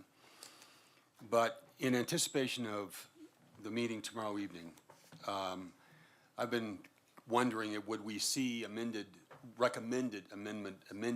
language to any of the statutes we have concerns about? The agenda lays out the areas in which we have concern, but no specific recommendations. And in the absence of that, I've drafted one, not to represent the council. And I footnoted this is from Tim Waters as a resident, not as a member of City Council. But I want you to know, and I'm happy to pass this out. I brought copies. Okay. I'm happy to pass it out if you'd like to see it, so that you're not surprised by what I intend to hand to Karen McCormick tomorrow night. Okay. Yes, please pass it out. And then I will call on Councilor McCoy. I'm sorry, Councilor Waters, is that it? Well, I'm happy to respond to a question, just so anybody who cares would know. I think that probably, and correct me if you think differently, that maybe at the dinner tomorrow night, you could answer questions. Part of the reason I'm passing this out now, I'm going to be late tomorrow night. I've committed to do a presentation on our early childhood proposal to a group, and I'm going to run over to the meeting as soon as I finish that. So I'll get there before we wrap up. I just didn't know where you might be in the discussion. So. We'll hold our questions for you. Well, no, I'm happy to answer questions if you have them, whatever time. So. Okay, thank you. Councilor McCoy. Thank you, Mayor Peck. So my question is just kind of more of a housekeeping sort of issue around boards and commissions and my role on those and everything. So maybe we can talk at some point here about what that looks like. I know that many of you, well, all of you have been assigned those, and we can figure out, where I fit in with that. So I would love to talk to you about that. Let's schedule some time. yeah, sounds very good. That would be great. Thank you. So now we're at city manager remarks. Harold? It's Mayor Council. Thank you. City Attorney Eugene? No comments, Mayor? Thank you. Thanks, everybody, for everything you've done and for hanging in there with us tonight. Do we have a motion to adjourn? So that has been moved and seconded to adjourn. Let's vote. All those in favor? Aye. All those opposed? We are adjourned.